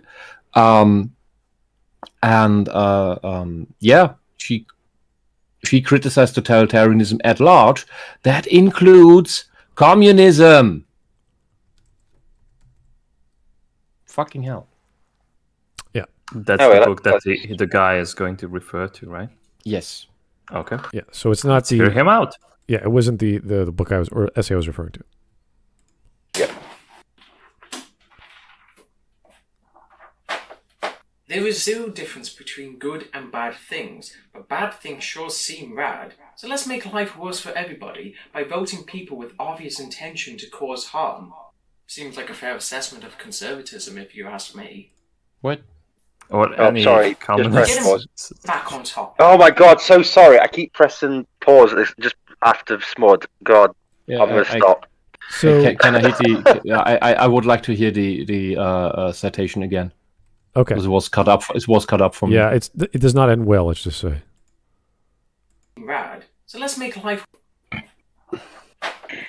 There is zero difference between good and bad things, but bad things sure seem rad. So let's make life worse for everybody by voting people with obvious intention to cause harm. Seems like a fair assessment of conservatism, if you ask me. No, that sounds like the 100% assessment of socialism. Because they even tell us that they want to kill people. They want to tell us openly that they want to lock us up. Yeah. Of course, the extreme conservatives do that as well. But that's the thing about totalitarianism. It's not just on one side of the political spectrum. Oh, Jesus fucking Christ. But here's the thing. This guy's going to be very infuriating. Yeah. This guy he sees it all as my side can only do good. Yeah, and that's that is the joke. That is the very context of that quote. Yeah. Because as I said, I haven't read that book. I have read other books by Hannah Arendt, and that is her stance. That is how she sees and explains these things. Orwell came to the same conclusions. Here's the thing: anything is good when your side says it's good. Your side says it's good. You see that as good. Yeah. Also, he didn't mention that this book is by Hannah Arendt and not by George Orwell. Oh yeah, he's disingenuous. Yeah. Hannah Arendt was not a socialist, by the way. It doesn't matter. All right. Keep going.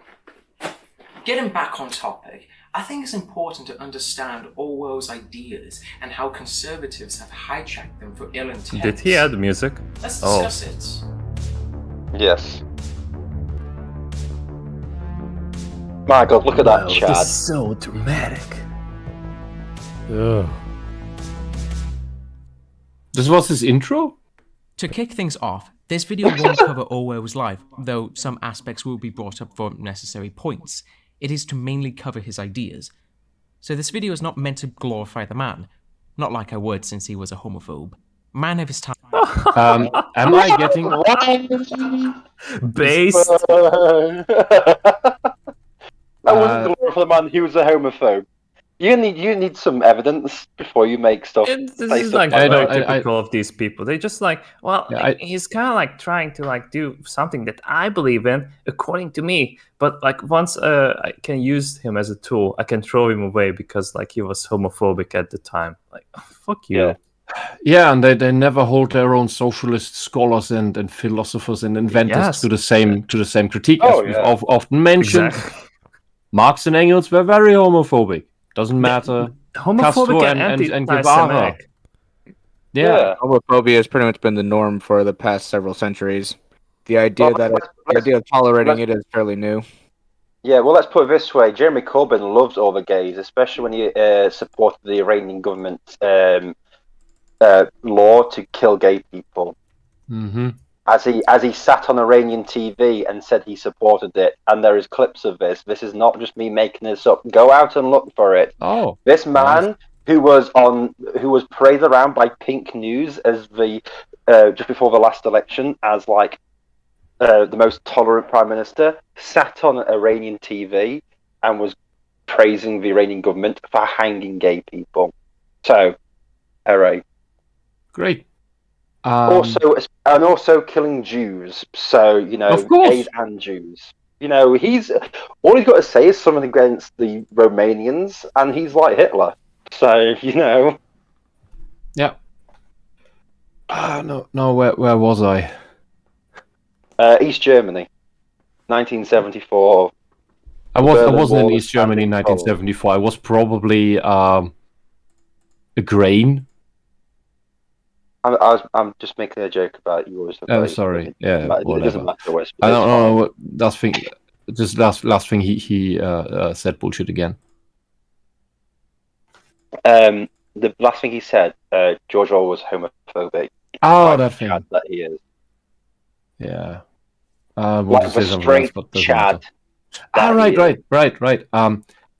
Is it only me or is everyone getting a very quiet echo from his video? Yes. Where sound is fucked up because it's really distracting and annoying. I did notice that. I thought it was one of you guys. I didn't bother to check, but okay, then he's really bad at sound editing. Well. No, but someone's like, I didn't know if it was you guys, and I'm too afraid to ask now. Is anyone on speakers right now? And speakers? No. Oh. Okay. Anyway, here's that is the video. Here is Mad Ghost 4. This guy looks like the wimpy Garand Thumb. I don't know who that is. Oh, I'm lost. Wimpy. Garand Thumb. Garand. Could not say. Don't know. Anyway. Not the wimpy. What? Not the wimpy kid, is it?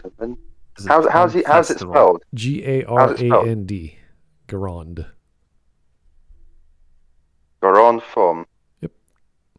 I'm just looking it up now. Okay. It's a YouTube channel which discusses gun and military information. Oh, really? Interesting. Okay. I will try and share a picture of. Oh, actually, yeah.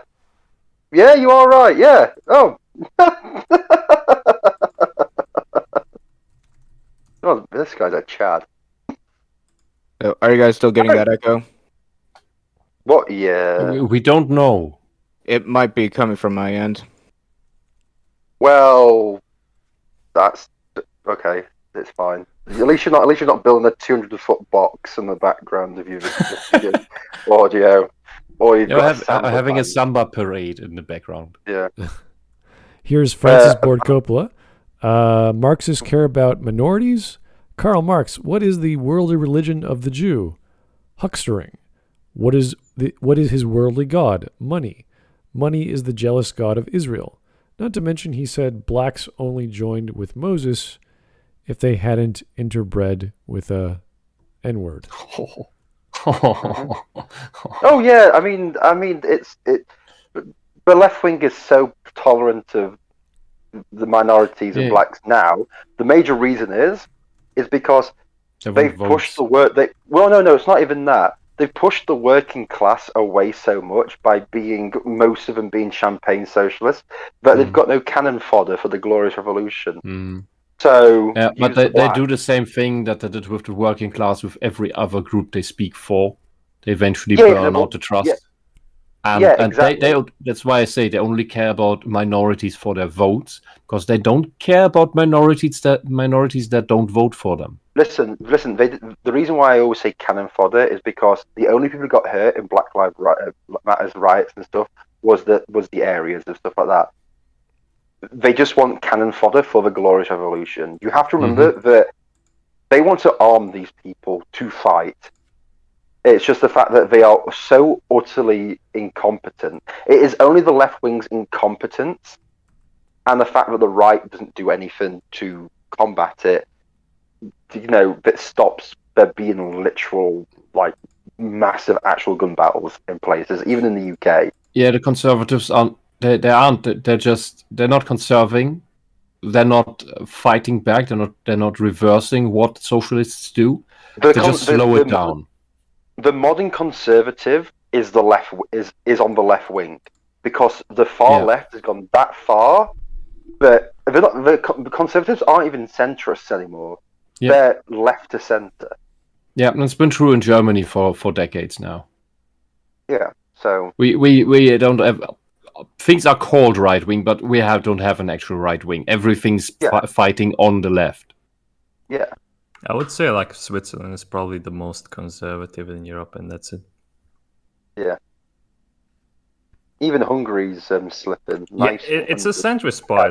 I so many people in news articles are saying that we have a far right pie because we have so many anti-LGBT laws, but no, it's a centrist pie. What kind of pie would give you millions, thousands and thousands of euros as support just for you having kids? You literally get free money if you have 3 kids in 4 years. That's the current government program, because we have so few growth in population that the government decide to do something like that. Mark, I don't think any right-wing pie would do that. Yeah, but Mark, just come to the UK. There's tons of Hungarian. I know there are. I never wanted to go there because it's fucking cringe. Just leave your homeland just to have a better state of life. To meet more of your own people. Yeah, I don't want to wash dishes. I mean, I could get more money for that than an IT job here, but still. Mm-hmm. Yeah. Anyway, I I found a picture of that person, that Garen from. Yeah, I put it into the Discord chat. Well, if I have to go to war, I want him in my company. They are right. He does look like the watered down soy boy version. Yeah. All right, let's go. Aspects will be brought up for necessary points. It is to mainly cover his ideas. So this video is not meant to glorify the man. Not like I would, since he was a homophobe. Man of his time, sure, but a dick regardless. With that out of the way, 1984 can be a good way of knowing the man's ideas, even though what he wrote is fiction. When you read it, you come to the sense that Orwell isn't just talking about the villainous government Big Brother. The book wants to tell the reader how totalitarian regimes generally operate and attempt to control almost every facet of society, from social and political life. That's called socialism. Try to frame that the control of language. Every aspect of social and political life. That means everything is political. Because everything, but not as I said this before, that is a lie. Not everything is political, but you can politicize everything. What you politicize is what you want to have control over. So, meaning control what others do with the thing, which means what do you do in your bedroom, what you watch at home for TV, what you eat, what you think, what you tell your children. And who keeps saying that the private is political and that everything is political? Is that the right wing? Or is that the left wing? Or is that the center? It's buzz in. Left wing. 10 points to Gryffindor. Oh my god. Oh my god. Yes! Yes, oh my god. 10 gummy points for you. Yeah, this is... And Big Brother is the tyrant in the end. Whether he exists or not doesn't matter. That's the thing. You can run the whole show without Big Brother. And this is the thing with Hitler, for example. There was a plan that, because he knew he would die eventually, but once that, because this plan for this 1,000-year Reich was that, yeah, okay, if you do 1,000 years, humans are not going to live that long. What are we going to do without when Hitler's dead? And Hitler was very critical of basically every idea that was put before him. And one of the few ones he liked was the proposal that you see enacted in North Korea, where Hitler would be deified after his death and played up as a messiah, a messianic figure, and the whole history about him to be rewritten and distorted into something resembling a holy mythological character, a holy messiah. Similar to what they did with Kim Il Sung with Mao, with Kim Il Sung, with Kim Jong Un in North Korea. Same thing.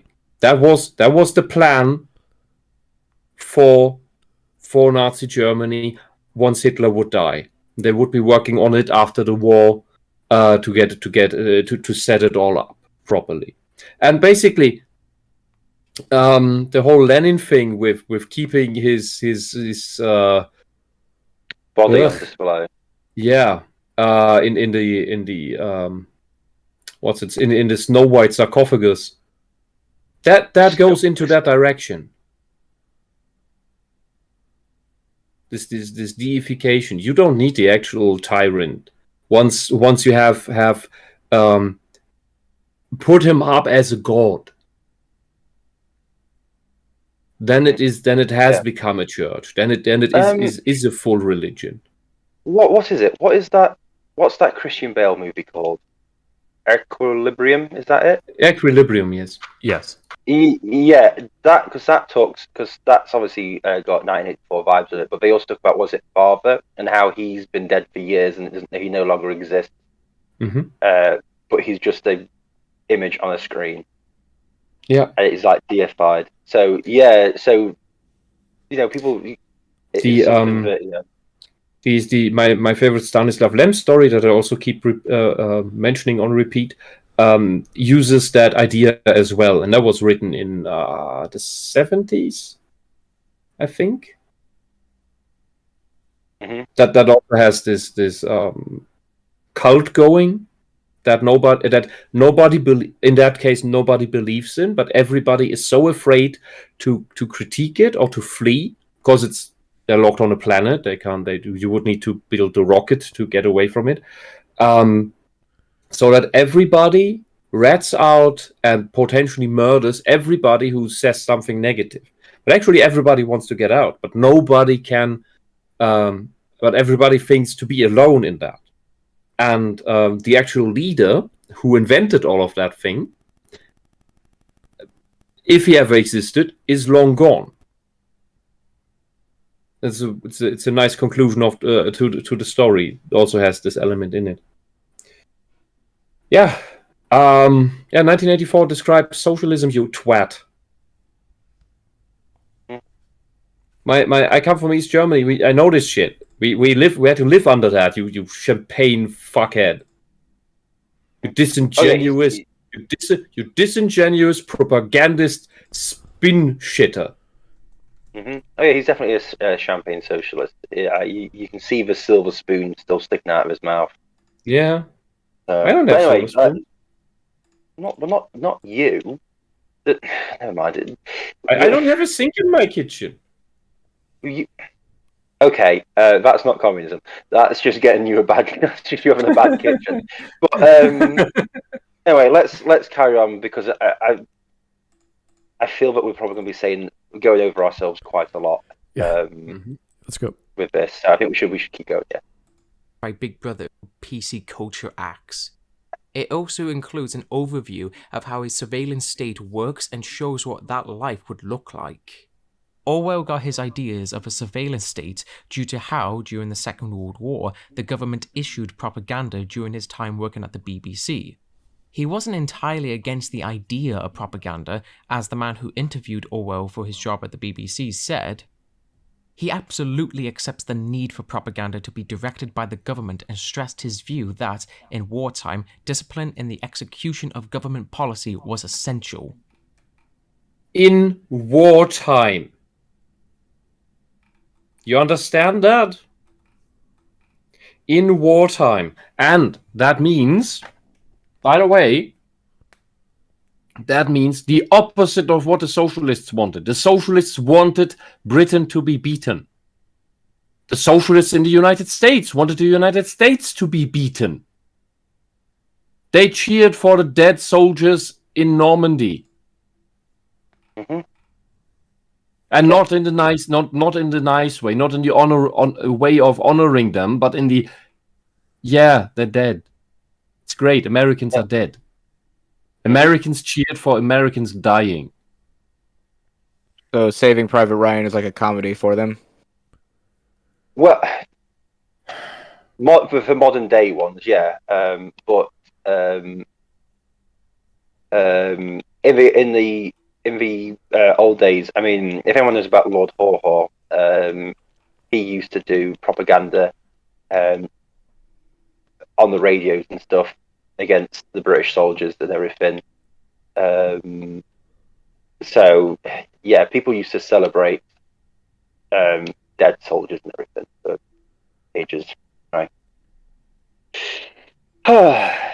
Yeah, so and this is a relevant distinction to be made.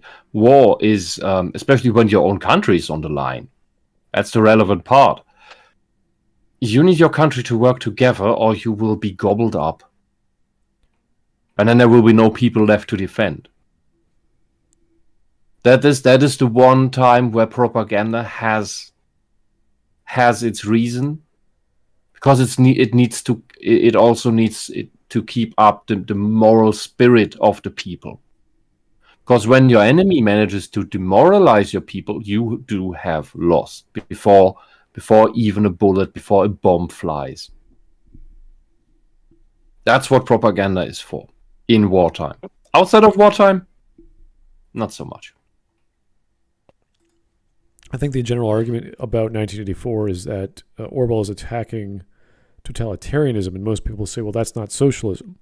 they'll say that's something separate. It's something external to left or right wing thinking. And if you do look at his life, you do look at his other works, like he fought, it was the Spanish Civil War. He did all these other things. So he was he helped the anarchists fight. So he has his own flavor of socialism he believes in.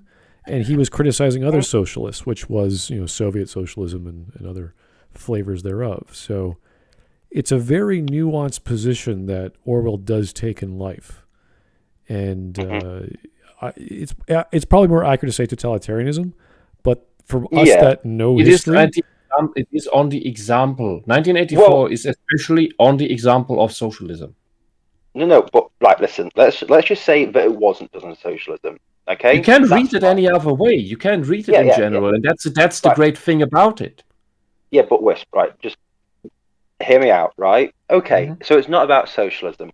That's fine, right? So why is it that modern day socialists are slipping so perfectly into doing it? Because this is what I wanted to get to. The gist of it is, the TLDR is, socialists are in denial that socialism requires totalitarianism. And they are in denial why they are being totalitarianism. Why they are being totalitarian.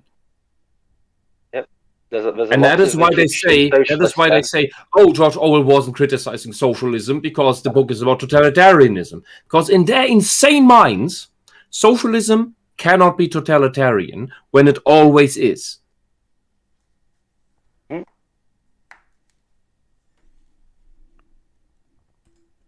That's all. All right. Here you go. But he was worried about the overreaching of government propaganda. Other influences came from the time he found it difficult to publish Animal Farm, as publishers didn't want to sell anything critical of the Soviets due to the alliances of the UK, America, and the USSR. One publisher would have gone with Animal Farm, but was consulted by the Ministry of Information and turned it down. Another instance that helped influence him was his time during the Spanish Civil War. As fascism was spreading across Europe, from Italy and Germany to Oswald Mosley promoting fascism in the United Kingdom, Spain was being enveloped by this destructive ideology. But Spanish anarchists and communists stood against Franco and his fascist army, breaking out and lost badly because they were fighting against each other. So whatever you're about to say, they fought bravely, they lost badly. Franco won and ruled Spain for decades. Yeah, what year was this? It doesn't matter what year it is. The 1930s. I can't remember. Yeah, exactly. So that was 1936. 1936 to 39 was the Spanish Civil War. So this is when Orwell still believed in socialism. Yes. Later on, when he wrote 1984 and Animal Farm, he did not. Yeah, but guys, this is what I'm saying. Yeah. People like this refuse linear time. Yeah, but they just scrap from history whatever fucks up their arguments. Right. Anyway, let's just let him finish what he's about to say about this civil war. And if he says that they gallantly stood against fascism, and he even tries, if he even tries to make out that they somehow won, I'm done with this video because he's now rewriting history with stuff. So I just want to see what his socialism. Point is. That's what. Isn't that something that 1984 also talks about? I know. Rewriting history. Well, let's have a see what he's about to say about this, because he's about to say about how they gallantly stood against fascism and lost. So, right. Breaking out the Civil War. In the midst of this war, places like Catalonia were taken over by the workers, and they attempted to create a socialist society. Orwell went to Spain to fight against fascism, and was shocked to see some semblance of socialism existed there. A little note: the digital flag he's showing and the historical photo. Why are the acronyms switched around? Is he dumb, or is that irrelevant in which order they are? Because I do not know this version of the anarcho-capitalist flag. It doesn't really matter. Where there's something written on it. But can we just go back a little bit so that I can get this full context for what he's about to say about the the Spanish Civil War, right. Because it's something that I do know a little bit about, and it's kind of weird what he's trying to say. In the midst of this war, places like Catalonia were taken over by the workers, and they attempted to create a socialist society. Orwell went to Spain to fight against fascism and was shocked to see some semblance of socialism existed there. What further influenced his view on propaganda was how most newspapers outside of Spain... Right, so you've... Right.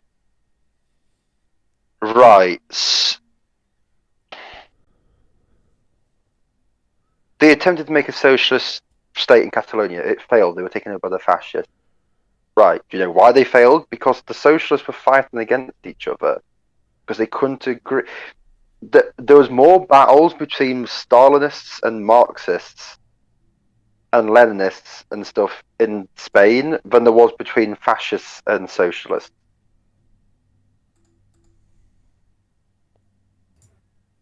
The fascists also had the German army as well, the German Luftwaffe helping out as well.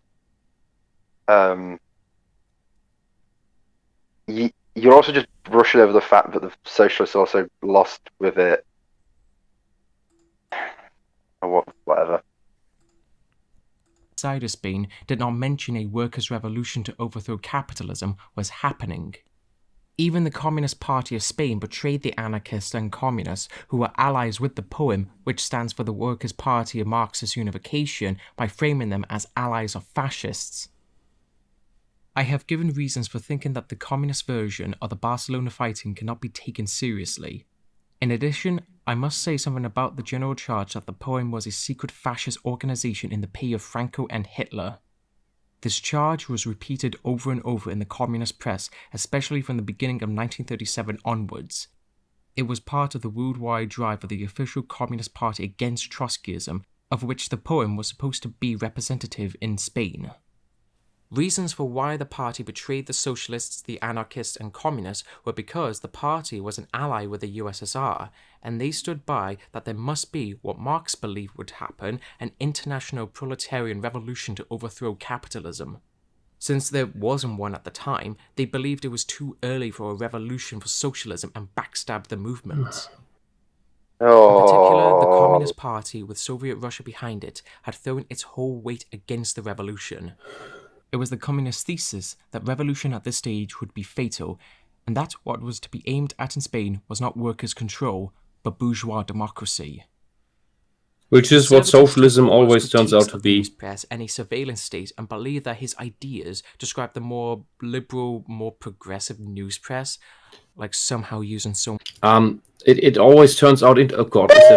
Wait. Oh no way! No, Wes, hold the fucking phone. Why is Jordan Peterson about to be turned? I know. That's why I just staggered. And what the fuck is going? What? How? Why? Just go back a couple of seconds. I want to see why Jordan Peterson's face is about to come up. All right, here we go. I just wanted to say because he complains about because this is something that you need to it's one of these obvious things. That it won't be a real rule by the proletariat, by the working class, would be a rule by the bourgeois, blah blah blah. That's what socialism always turns out to be in democratic socialism too, because you know what happens once workers become parliamentarians, they're not workers anymore. Yeah, I know. It's ridiculous. Also, this whole thing that he's again look at all these different versions of socialism, socialists that are fighting against each other. And it's like, yeah, it's crazy, isn't it? It's almost like there's not one worldwide view of what socialism should be, and you're all just petty children fighting for control. It's like, and that's why every cell always says, "Oh, that thing that failed, that wasn't true socialism. My idea is true socialism. Oh, how would how would that go?" And they really can't tell you because then they've never articulated it.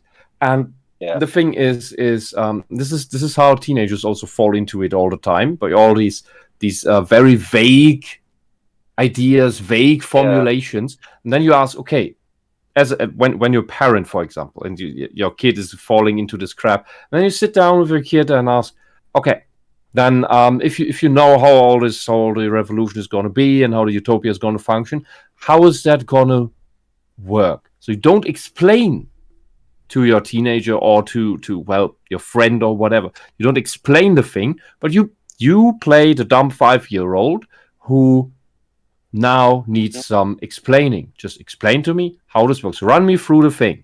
How does your anarchist society work, for example? What is if someone doesn't play ball? What if someone doesn't want to work? Or more, too many people don't want to work and get food? What if so are you going to set up rules? Okay, what if someone doesn't agree with the rules? Does that person still have to abide by it, or are you going to throw that person out? How are you enforce throwing that person out? Are you going to get a... So then often they come up... You always run into the as this goes on, they start building society as it already is. Like, well, we would need we would need people whom we trust, who take care that all the rules are abided by and no one screws anyone over. Oh, you mean a police? Yeah, a police. Is that a police? Because it sounds like a police. Or what if the other tribe, who's not your communist, your anarchist communist utopia, is want to come over to you and just take all your stuff? What are you going to do? Well, we would need to defend against that, and of course make sure that they can't come in. So reinforce borders, build walls, have an army, and then you basically let them explain the society to you, and you ask for the obvious flaws that would happen in a real setting, and not just in a magical fantasy where everything's perfect and there would be no problems. Because that's why the fantasy works. Because it's as if they deliberately forget the obvious flaws of humanity. You ask them, well, what happens if someone takes your stuff? Well, you just let them? Okay, you have no stuff anymore. Because all your stuff from everyone gets taken away because you let them. So now you starve. What are you going to do? We send up defenses. Okay. You let them explain it to you step by step. And they will, eventually, you will come to the point where they have built so much of this basic civilization that you can ask, well, doesn't this sound like some medieval village with a ruler? And all of the stuff, because in the end, that's what they're doing. They're selling you a utopia that cannot work, that if you try to put it in place, will just be the seed of a new civilization that will move away from socialism automatically, because it can't function that way.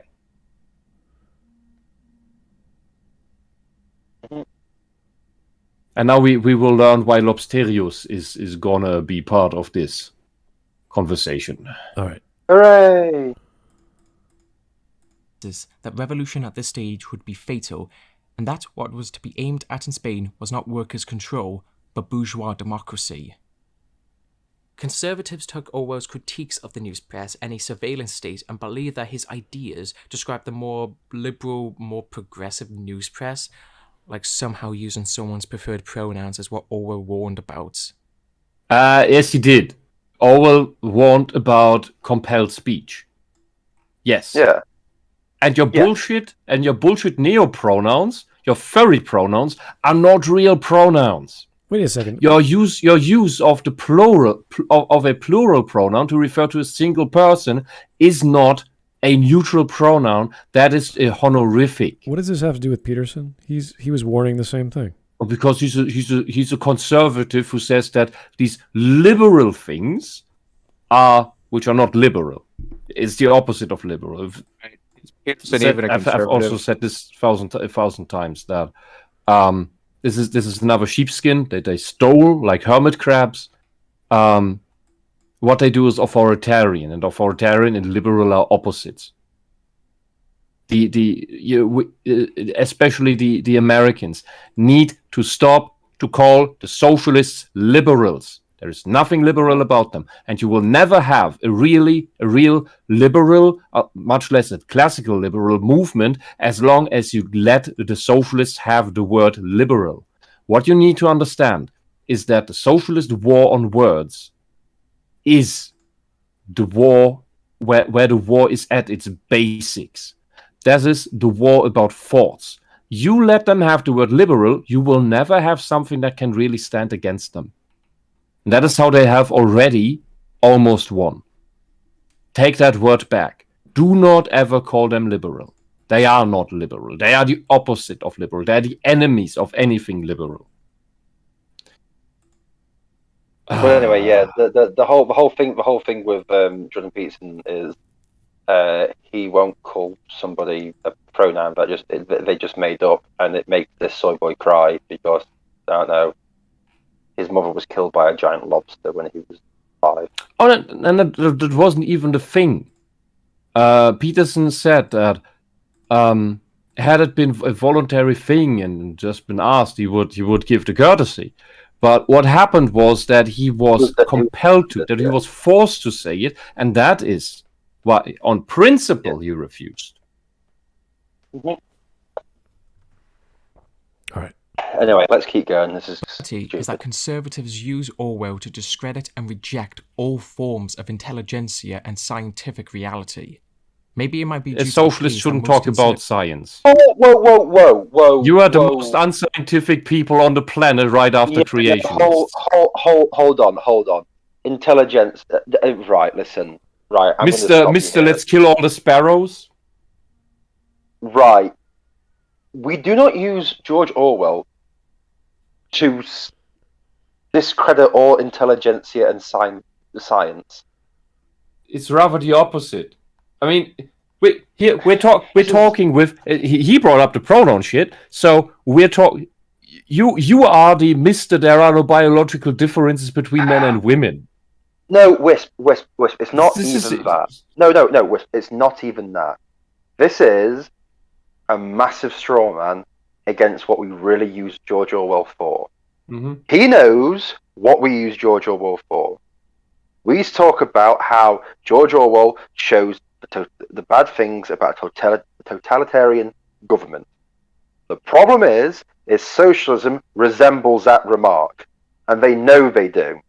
Mm-hmm. And that is why this person is so desperate to do that. And that is why he's brought this up. Because, let's put it this way, intelligentsia, socialism doesn't have intelligentsia. They kill those at the start. Yeah. The socialist intelligence is a pseudo. It is a pseudo intelligence. Doesn't exist. It doesn't exist. There's a reason why teachers, professors, and all these things. They have the titles, but it's role play. It's role play. Yeah, those people are the first ones to go. This is right. It happens in every single one. And science. How would we use George Orwell to disprove science? What? When has anyone ever said, "Oh, I read 1984, so science doesn't thing"? Please tell me again who's claiming that 2 + 2 is 5, and who is right now putting on the curriculum that math is a social construct and what? Yeah, sorry, what were you saying? Yes. Yeah, Mark, I agree. But this is. No one's ever used George Orwell to disprove science. I've heard that the first time here too. Yeah, I have never heard someone say, "I use George Orwell to disprove science." It would be really cool if the guy would put an example here, like where this happens, because he just claims this happens. This is the thing, but they never get the proof for that. I don't think it's just like a swing through all of this shit. This video is literally like I explained in the Discord. This guy is literally, lol, this socialist, I'm just going to say, because George Orwell at this point was a socialist, but whatever, Wisp, hold your anger. This, lol, right-wingers are listening to this socialist, how stupid are they, just because socialism is resembling these remarks. That is literally all this video is, and he's going to make so many straw men, we're going to go over the same points. This guy is a this guy is disingenuous. He's a liar. It's why he skipped over the glorious Spanish Civil War. He didn't mention the fact that the communists lost. He just said they got stabbed in the back by other communists who weren't real communists. Mm-hmm. Oh yeah, Hawk. Were you listening to the beginning of this stream? No, okay. I wasn't. Of course. Okay. So the guy's channel is pretty much like all the recommended and like highlighted channels that he has is BreadTube, like Wash, Philosophy Tube, and those things. So like it's like very clear of his political line. Yeah, so it's clear he's a socialist. It's clear he's a communist. He only takes opinions and like anything from that side, and he's not open to like even listen to like the other side, as you said. No, not at all. This is why he believes that George Orwell is criticizing just the right wing, because if he didn't accept that, then he'd have to ignore Orwell completely. Yeah, and the thing with socialists is that they vehemently ignore all critique against them, because they are, of course, always right, because they only want good things. And if they were criticized, that would mean they would do a not good thing, and that can't be, because they only do good things. So if the critique gets too blatant, they will kill the one making the critique, which is what every socialist country ever in existence has done. But that is real socialism. Yeah, well, let's just continue with this video and just see how more disingenuous this guy gets, because this is just going to get ridiculous with the strawman and shit. All right. Most conservatives view themselves as very libertarian, so they think Orwell offered an insight into their notion of what a tyrannical government looks like. This misrepresentation of his beliefs likely stems from what most people believe socialism is. Socialism tends to be, in their minds, the centralization of government, dictatorial power, nationalization of every industry, control of education and language, etc. Yes! Yes! All of these! That's what my own country was, you fucking asshole! Well, hold on. Genocide denier! You just literally listed off everything that socialism is.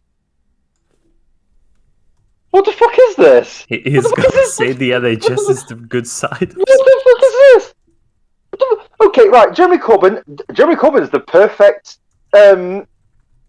socialist. He wanted a centralisation of government. He wanted to nationalise every industry. He wanted control of education. The socialists want control of language. They want Labour camps. They want to put Trump supporters in camps. They wanted to put Leave voters in camps. They then wanted... Labour have been asking for more powers for government, almost dictatorial powers, in government, but only if Jeremy Corbyn was leading them. Once it started looking like Boris might have it, they were against it. So, yeah, they all want these things. You can list them off all the time with every single one. Fucking hell, just look. Wow! Wow! This is ridiculous. This is absolutely ridiculous. This guy doesn't even know what socialism is, then. If he's saying none of these are what socialism is, he doesn't know what socialism is. Then what is? Then he's just a fucking retard. This guy's like a Holocaust denier about all of socialism and a punch in the face of every victim of socialism. Unfucking believable. And these people wonder why they're so hated. What was that, Caesar? Oh, I was going to say, he ends up giving a more advertiser-friendly version of socialism. This is what I always try to do. An advertiser-friendly version of socialism. Like, what? It's sunshine. We just want to help people. We just want to make soup kitchens. It's just a land of kumbaya and soup kitchens, and we're all happy, and everyone's great. We will just raise taxes by 10% and we can have soup kitchens for everyone. Hey, listen, guys. Logan's Run is a perfect utopia. Only problem is you die at 30, but don't pay attention to that. Do you know what I mean? It's just saying this. Ridiculous. This is a ridiculous video. Okay, let's see how far he goes with this. I picked the wrong day to stop sniffing glue. etc., think Big Brother is a socialist government. That would be odd, though, of a democratic socialist to write a dystopian world brought on by the system he wasn't a democratic socialist at the time. What then is socialism? It is an economic ideology that advocates for the collectivization of the means of production by the working. Sounds very communist. Wow, that's almost like nationalizing everything. Is he trying to be funny here by writing memes of production? Hey, there was a Sargon meme. Is this a dog whistle that you are really right-wing and this is a satire video? Is he trying to have a serious subject here or not? Right, okay. Socialism is not about nationalization of industry. It's just about seizing the means of production. Completely different. See, the language is different. It's almost like it's trying to control language, which is not socialism. Yeah, and then every time socialism did this, the workers weren't in control of anything. It was the state micromanaging every company. Yes. Jesus fucking Christ. The more you micromanage, the more you fail.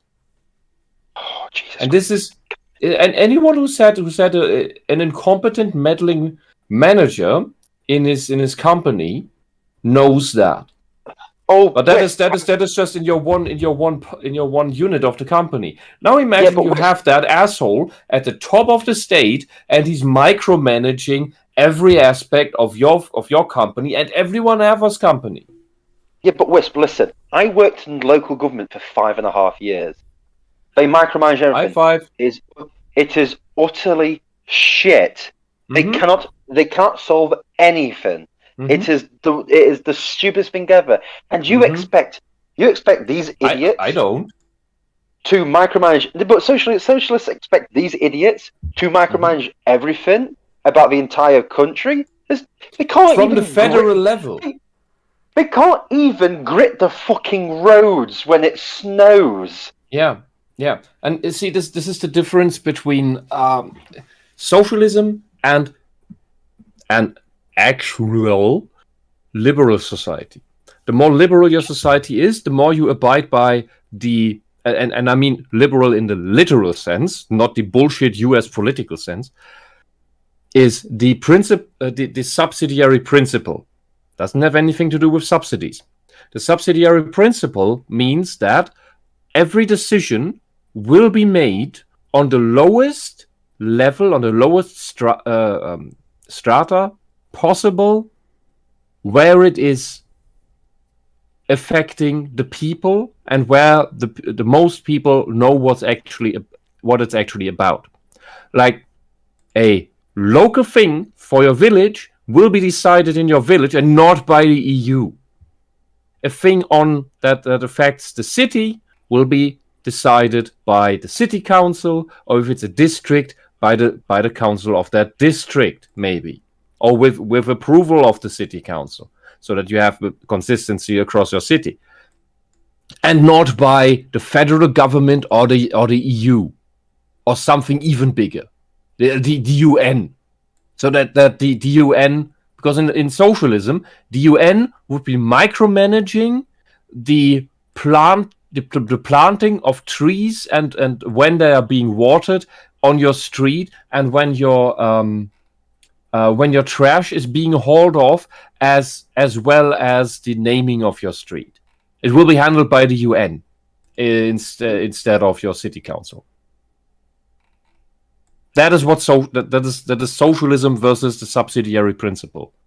So socialism is the opposite of that, and that's why one of the many reasons why it fails. That makes sense? All right, let's go.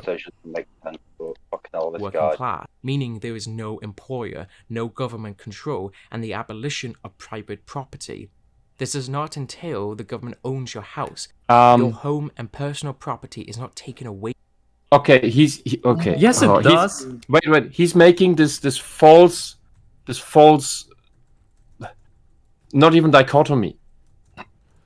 Of socialists trying to say that there's a difference between private property and personal property. If I don't personally own the thing, if I don't privately own the thing, how can I personally own the thing? This is insane. This is a stupid word game, and he essentially admits private property is not allowed. Private property is a human right, you asshole. You are against human rights. Socialism admits that it is against human rights because it is against private property. The whole bullshit with personal property is nothing but a scam. I just love this idea that he's trying to portray that socialism is no government. There's no government in socialism. How do you regulate anything without a government? Yeah, he's trying to say there's no government in socialism. It's just how do you enforce that there is no private property without a government? Yeah. Well, if there's no private property, then who owns the property? Other people do. Well, then you know who owns the private property? The one with the shotgun. Yeah, no, but at the end of the day, it's like, so the people own the property. Oh, but we outrule shotguns. How? With your non-government that has a non-police force? How do you outlaw private property without a government?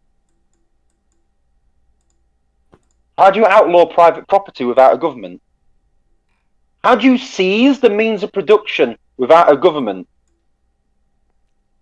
How do the workers unite without a what is this? He doesn't understand that anything that exerts power can be seen as a governing body. The governing body is the one that makes the rules and enforces them. Whether that is to do with we all decide together, or it's your single warlord, or it's your pharaoh. That's your government. The people who make the decisions and enforce them. Let's just someone takes over. Let's just call them, commissars or something. It's just a silly little name. Don't worry about it. That's a fitting name. Like that was even used here as well. Like beyond the Iron Wall and Curtain. Yeah. This guy is a fucking. He's either retarded or he's lying. Well, it's like he has the textbook definition and he doesn't think it through like the second step up. Like, oh, after this happens, then what? Yeah. Well, then there has to be someone in charge. It's like, yes, who is that? What do you call that? It's like, a bunch of people on committee. It's the workers. Yeah. What do they form? What's that called? Yeah. Let's put it this way. He talks about how all these socialists represented these socialist governments. How can these people represent socialist governments if there's no such thing as a government in socialism? Mm-hmm. Yeah, and that's what I told you before with how to deprogram the brainwashing of your team that's being sucked into this bullshit. Because the socialist or the team that gets sucked into it is not making the thoughts to this next step of this. You have to manually run the other guy through that. Tell me what this next step is. Tell me how this works if the other thing.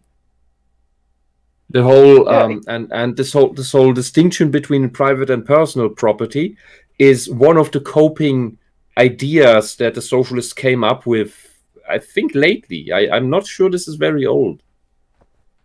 It's still bullshit, but it's one thing where they try to reason their way out of it. All right, but they can't do this with everything. Let's keep going. Yeah. Mm-hmm. From you, land that is used to manufacture is abolished from the hands of private individuals and collectively owned by the people. That's basically the gist and a more simplified version of socialism, but it's the key components that make a country socialist. Okay, wait a second. Let's just stop here. I'm getting a lot of... Just stop. How do you collectively own something as a people? What does that mean? That's what I wanted to comment about. Because have you ever tried to collectively own something with other people? But there's no private property. It's a mess. It's war. No. But there's no private property. How do you own something collectively if no one owns anything? It's almost like it's owned by a government. It has to be owned by something, someone, somebody. Is it the real estate agent? Is it the people? If it's the people, then they own a commune. It's like if you build a well, and once the well is built, everybody can use it. Yeah, but That's a magical idea. Yeah, but this is ridiculous. So would this guy be willing to confess that Scandinavian countries don't practice real socialism? Yeah. Oh, yeah. Because they have governments, so they're not socialists. This guy, this guy is either retarded or lying, and I'm going for lying because I'm retarded. Actually, I'm going for both. Hedge my bet. Yeah. But you cannot say, oh, everyone just happens to own everything. Okay, that's bollocks. Yeah, that's completely bollocks. Okay, but if they own something, it's private. Yeah, exactly. So it's almost like you're trying to control the language. Yeah, do you know what I mean? Like the word public. Yeah. What if? Okay, everybody owns the stuff, but what if now they decide to gatekeep it instead? Right. Because they think you are not pure enough, so you shouldn't use the well. Well, okay. The idea is that the word public no longer means government owned or government controlled. It means people controlled or people owned. So people collectively own something. So it's like, what is the actual division of that ownership? Is it in shares, like a capitalist system where someone owns a piece of something?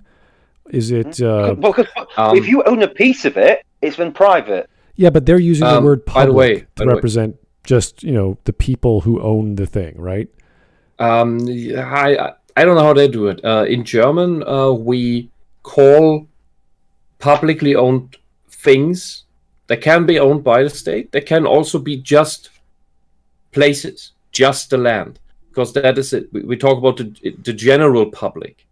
You cannot forbid someone where you have it's a more simple thing is you have a plaza in your city. You cannot bar certain people from it because it is a public place. But it's just a place. It's just a plaza.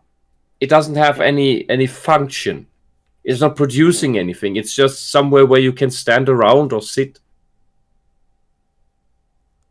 But yeah, this whole thing, he's simplified it to the point where it's like socialism doesn't exist at all in any state ever. It's a completely fluctuating idea that can change to whatever you need to be. And let's just describe what actually we have right now. There's lots of families, let's say in New York, who own Central Park.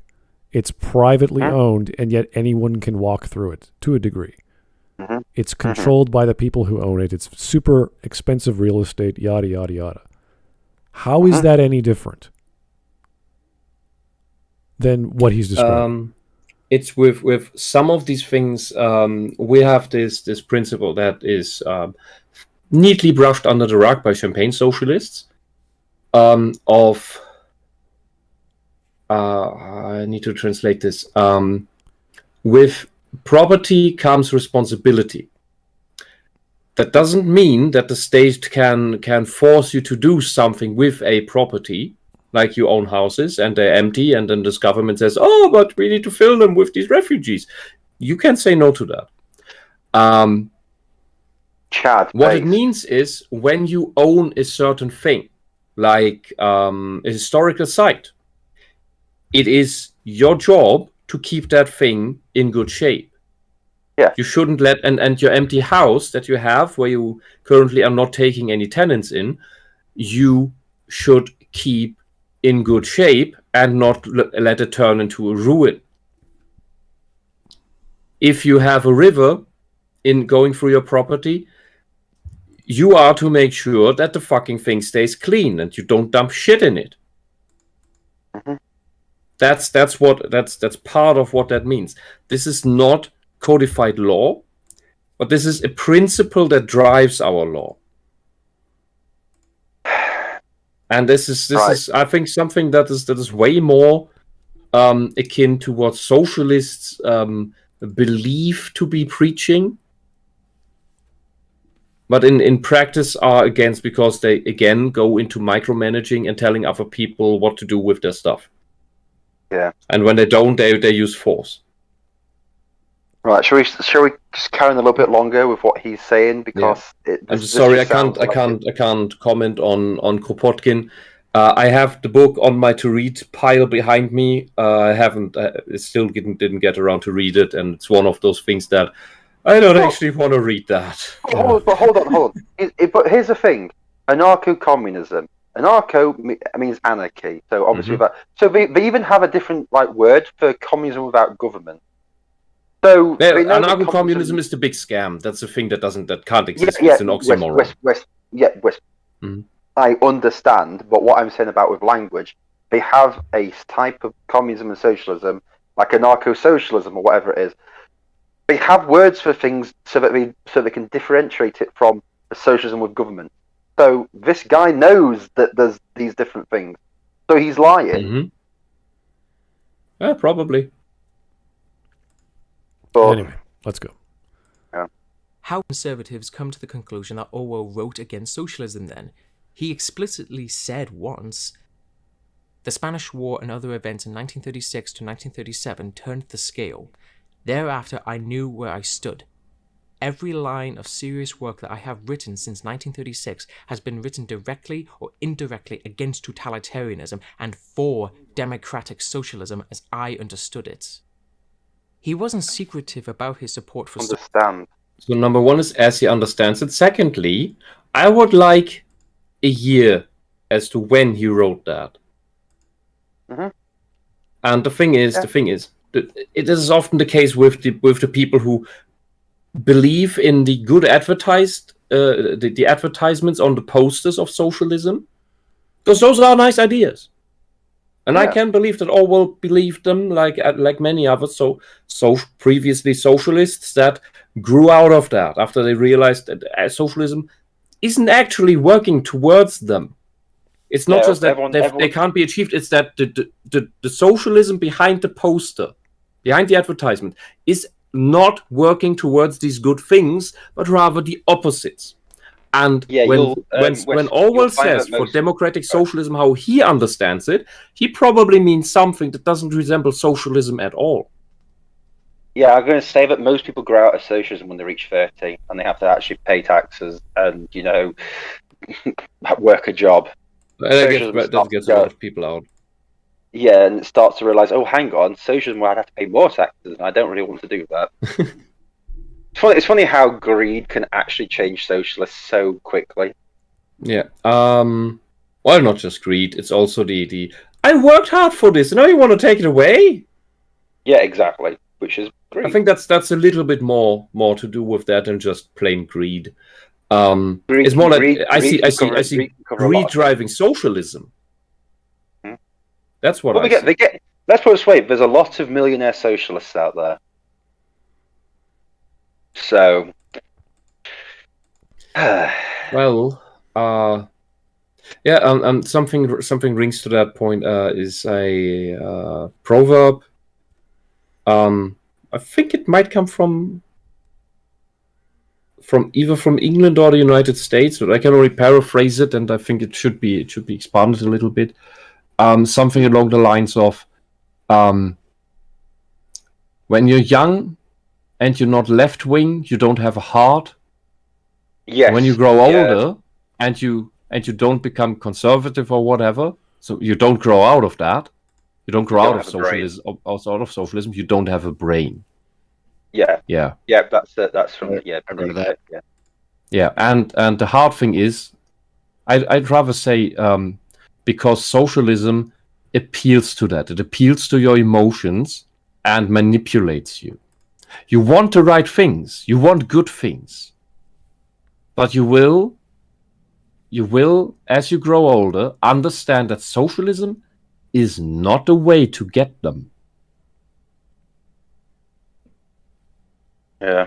Well, let's keep going with this because... All right. But if people want to carry on with this, I don't know how people are feeling about this video because he's lied about what socialism is. So I don't know if we can, I don't know, or whatever. I think we can go to the 10th minute. Sure, why not? For socialism. Throughout all of 1984, socialism is strongly advocated for. It is so clearly written, it should be impossible to ignore it. Socialism, a theory which appeared in the early 19th century and was the last link in a chain of thought stretching back to the slave rebellions of antiquity, was deeply infected by the utopianism of past ages. but in each variant of socialism that appeared from about 1900 onwards, the aim of establishing liberty and equality was more and more openly abandoned. The new movements which appeared in the middle years of the century, Insarg in Oceania, Neo-Bolshevism in Eurasia, death worship, as is more Eurasia in East Asia, had the conscious aim of perpetuating unfreedom and inequality. These new movements, of course, grew out of the old ones and tended to keep their names and pay lip service to their ideology. Which is what all socialism we've known always did. And this is his criticism. This is Orwell's criticism. All socialism turns into this. Also, Orwell also criticizes socialism because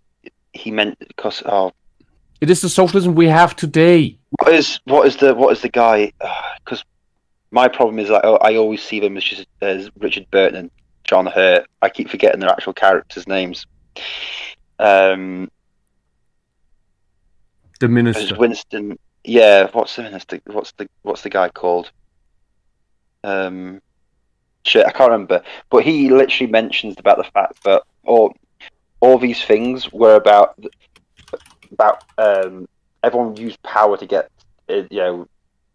power is just a means to an end. But the new government found out that power is the end. It was all about power. Mm-hmm.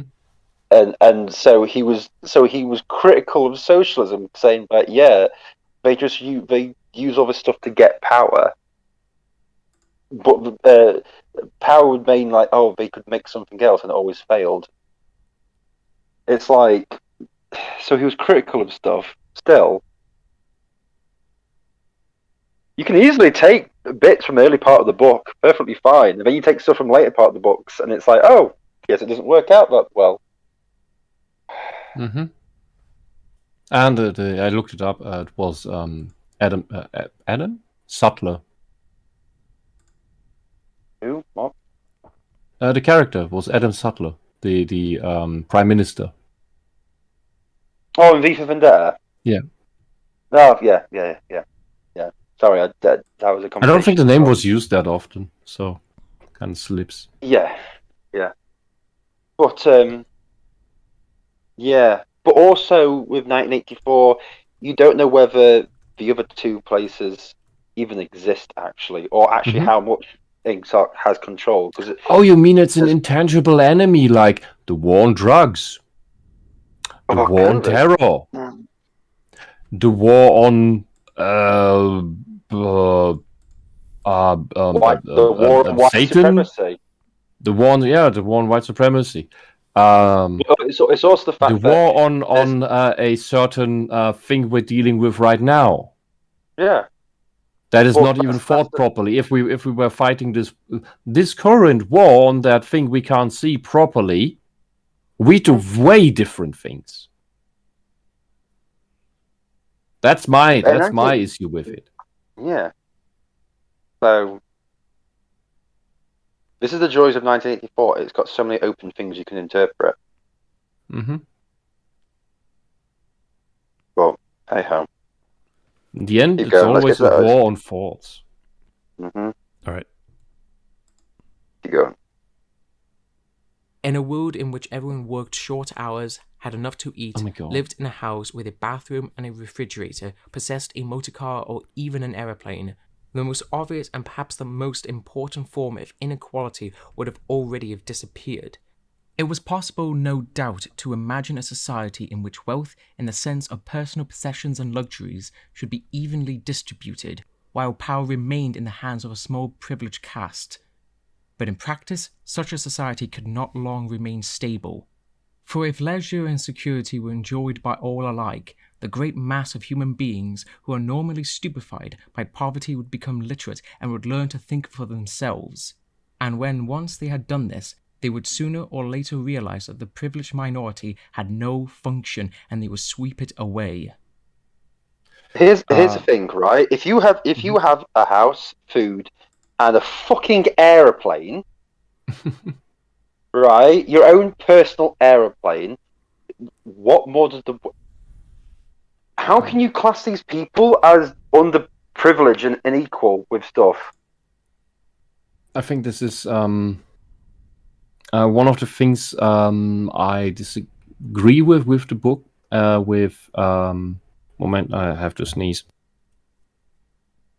Okay, then. Okay, is because what present day has shown us in the past decades is that the luxury that we have rather turns people not smarter and more literate, but more lazy and illiterate because of all the distractions that we now have. All very luxurious lives. Even the most poor people in the West, in the first world, are very, very rich indeed.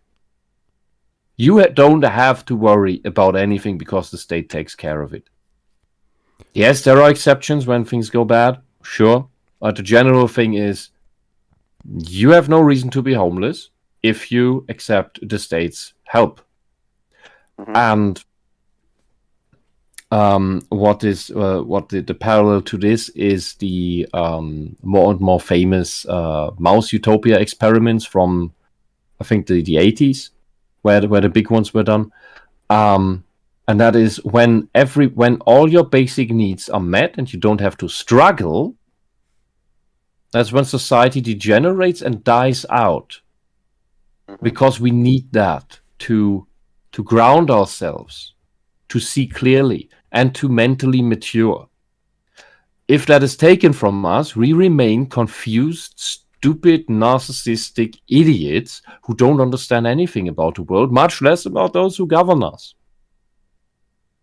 So I think Orwell, with the knowledge he had the right idea and conclusion. It's just that we now know more. That the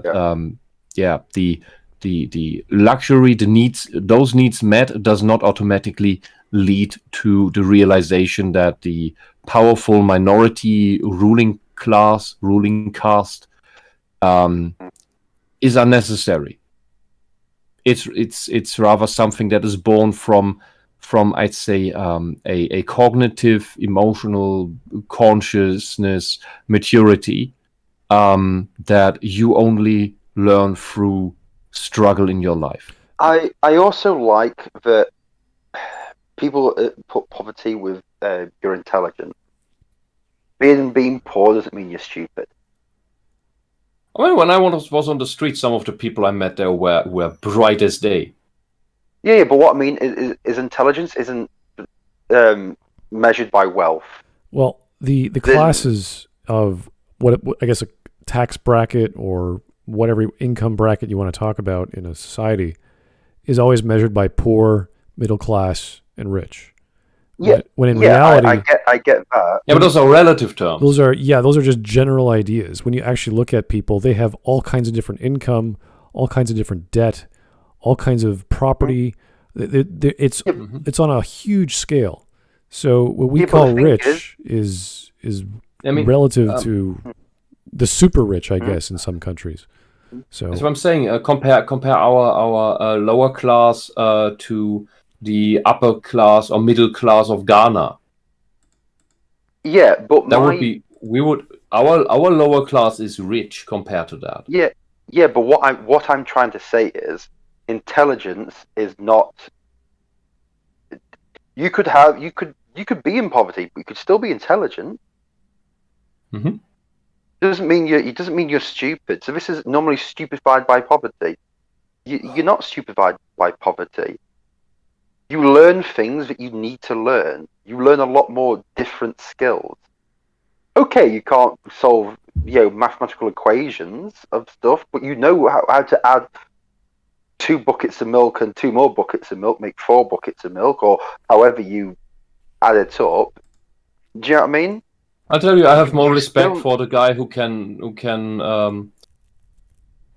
build a straight wall for a house, or a thatcher, or a plumber, or an electrician, than I have for the ivory tower champagne socialist who tries to berate me about the how biology is wrong about the sexes.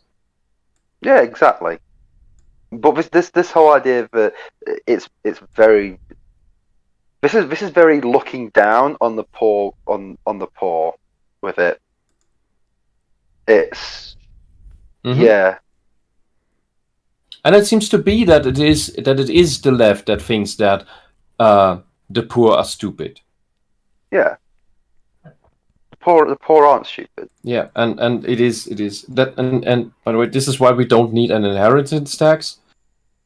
When the follow-up generation to the one generation that made tons of money isn't necessarily able to keep that money stream that alive, or even the wealth as it is.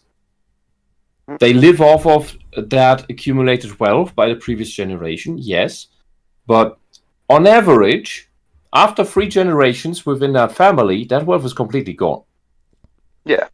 It's gone. Yeah, there's plenty of stories. It's elsewhere, and that means you don't need an inheritance tax. Of the academic, the PhDs getting great jobs, but living beyond their means, even if they have great jobs. It's what they do with their money and how they live their lives. So a doctor going into debt or a dentist happens a lot because they don't know how to save money. They don't know how to live frugally. They just think, I'm a doctor, I'm a dentist, I make 20 or 200K a year, or whatever it is. Yeah. I can afford a Ferrari. I can afford a second mortgage or whatever. It's like, no, you can't. At least not today. Yeah. Yeah. And there are a couple dozen families in Europe that have managed to retain their wealth for the past 300 years or more. Yeah, but those families and you should take an example from those families, because they have figured out how to maintain their wealth through the generations. That their children are not fuck-ups that just blast it all. Mm-hmm. Yeah, there's a lot of things. I mean, especially that it is only a couple dozen. This tells you a lot about humanity. Well, as I was going to say about, especially in the UK with the lords and the lady, you know, the dukes and duchesses, like the manor people, the rich families. A lot of the rich families, you think the lords of the manor have money. They don't. They live on pittances. It's just their name, because like they've just lost money throughout the years. So it's also why royals tend to not want to go to war, because it burns money for them. It's only useful. War's only useful for industry, not for royals. Well, let's put it this way. You mentioned about families that made a lot of money. The Rothschilds, they survived for centuries by literally giving loans to both sides of fighting wars. Oh yeah, that is scumfuckery. That's just evil. Yeah, but at the end of the day, they managed to survive their wealth. They just played both sides. Yeah. Anyway, let's just continue with whatever. How long till the 10-minute mark? I'd say let's go to 2450, because that's where the mask slips. Really? Oh, you spoiled it yourself?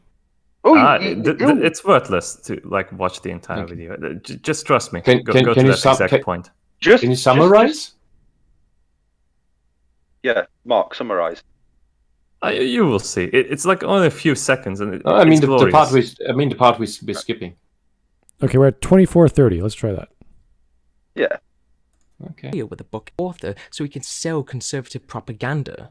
This should tell you that these people are trying to dissuade people from finding out factual information by spreading misinformation, creating confusion and distrust in more reliable sources. The self-awareness is lost on this guy. Kind of an Orwellian move there, Dave. You're really playing into that ignorance is strength card really well. Projection, when people say that 1984 describes a communist society instead of a fascist one, they typically do this to dissuade young people or even themselves from realizing that capitalism creates the problems of inequality and needs to be replaced. Just like Marx and Kropotkin, Orwell is an important figure in socialist thinking. Oh my god. His understanding of authoritarianism is insightful, because not only must we be wary of right-wing authoritarianism, as it's the more dangerous version, movements that pride themselves but are authoritarian. What did he say? Right-wing authoritarianism is the worst kind. What? Not again.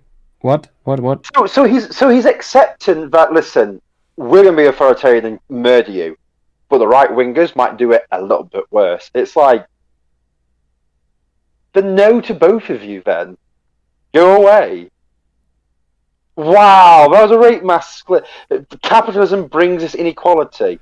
So I guess capitalism creates the problems of the inequality.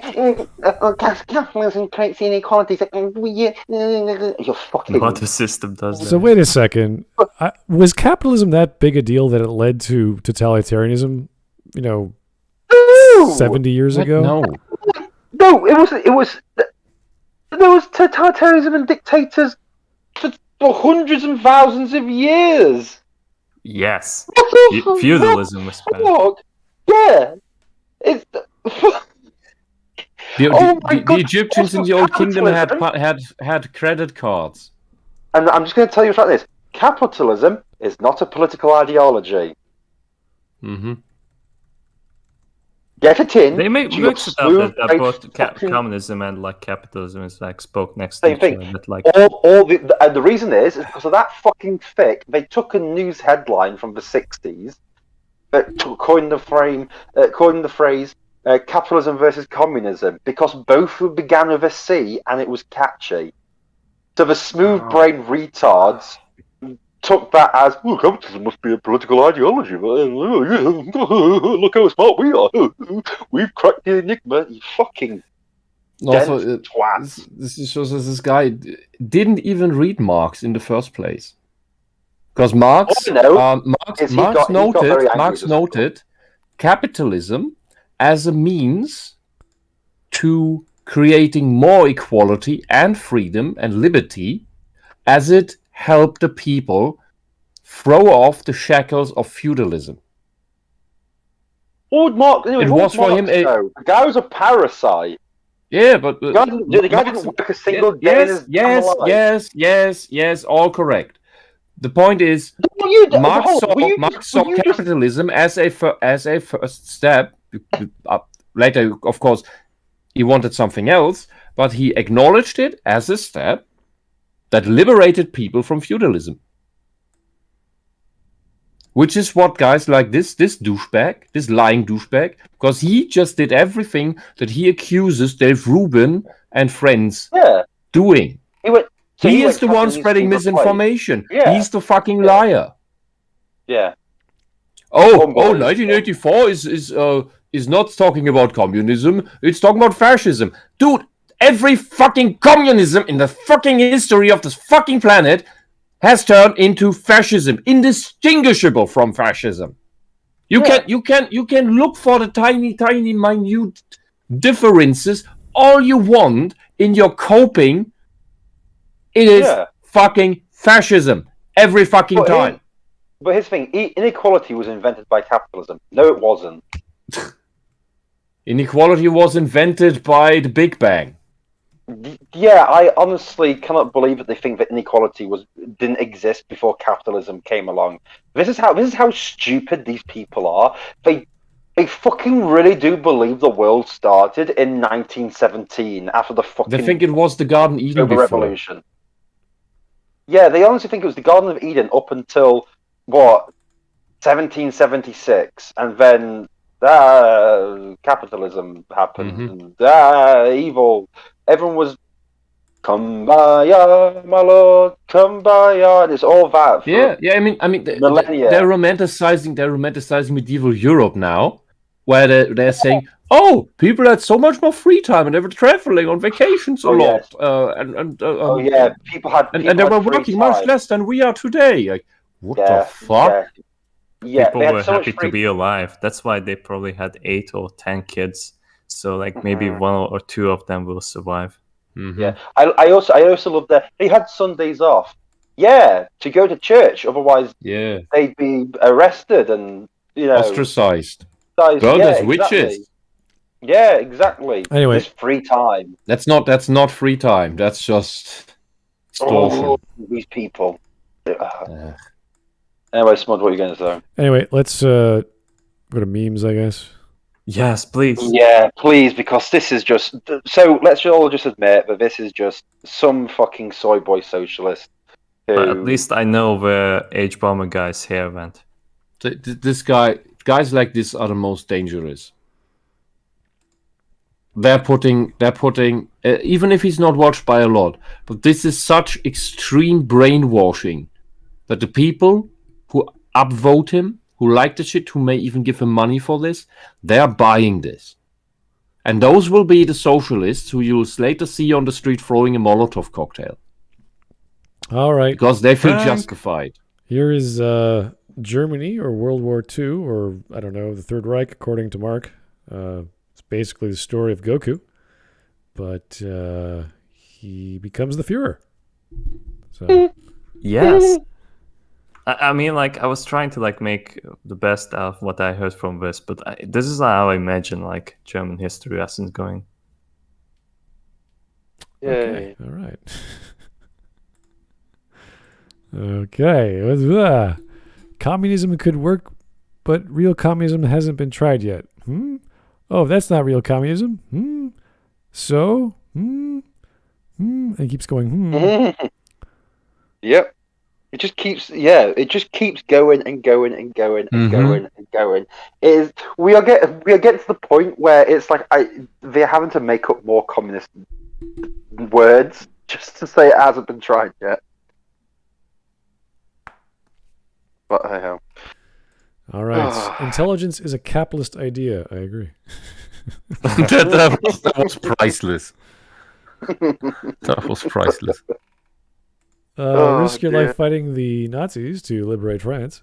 Fight the other resistance cells, wait for the Anglos to liberate France, and then take credit for it. Do you know what's funny? That's literally what de Gaulle actually did in World War II. He literally he wanted to be the first person to go into Paris, and Montgomery and Eisenhower said, no, because you haven't fought anything.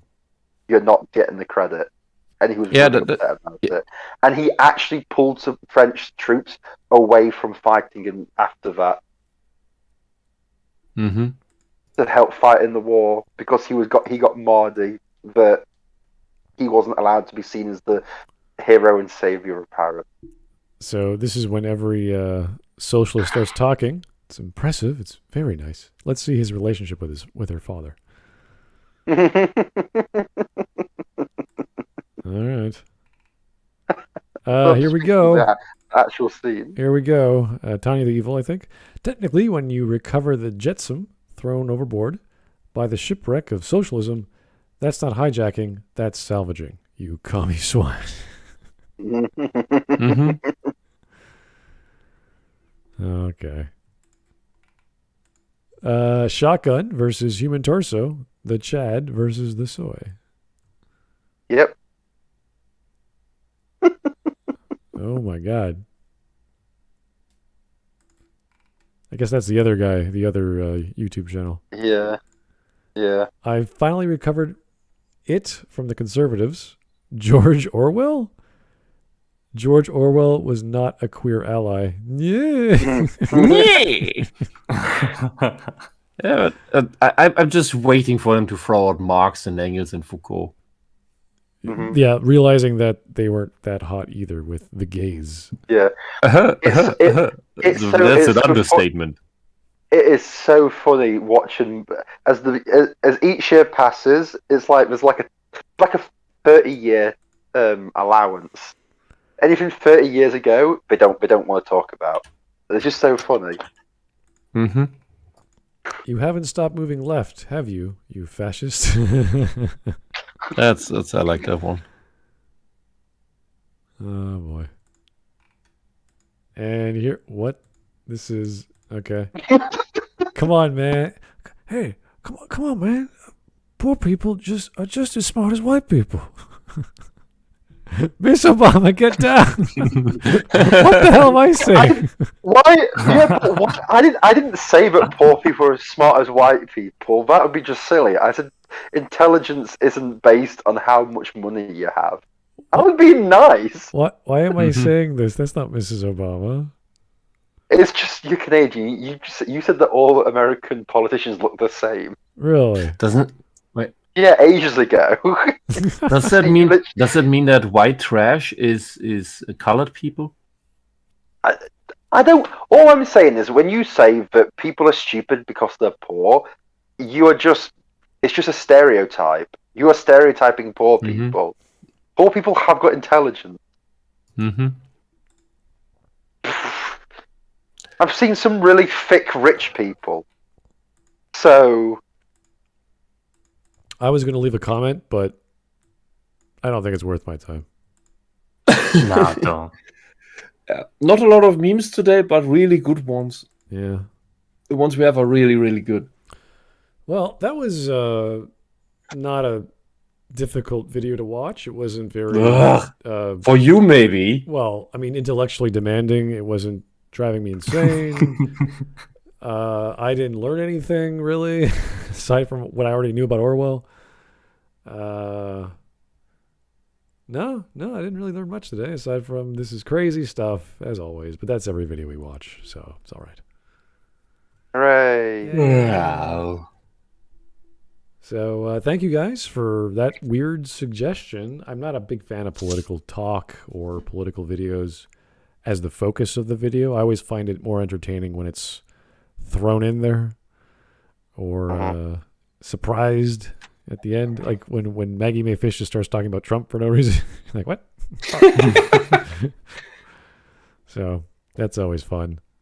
But the whole video, yeah, try not to lean into the political crap. It's just not my thing. And it's not very fun. Honestly, it's not very fun. So yeah, it's just like I don't want to cover. You need a special kind of masochism for it. Yeah, I don't want to cover BreadTube people in general because they're not that. I mean, they're not useful. They're not. I mean, you went through. I think what 11 hours of Wolf together with LitDev. Well, that's collectively, but he was talking about Star Wars and a bunch of other media. Yeah, but that's like Obelix falling into the barrel with the magic potion that lasts for life. Well, I remember doing it with him. It wasn't that bad, and he was so wrong. It was horrible. He was wrong on you hated it. 95% of everything he said. And the stuff he was right on, he exaggerated. Like, he talked about winning a fight. Like, he thought Kylo Ren won the fight. And we're like, what the fuck are you talking about?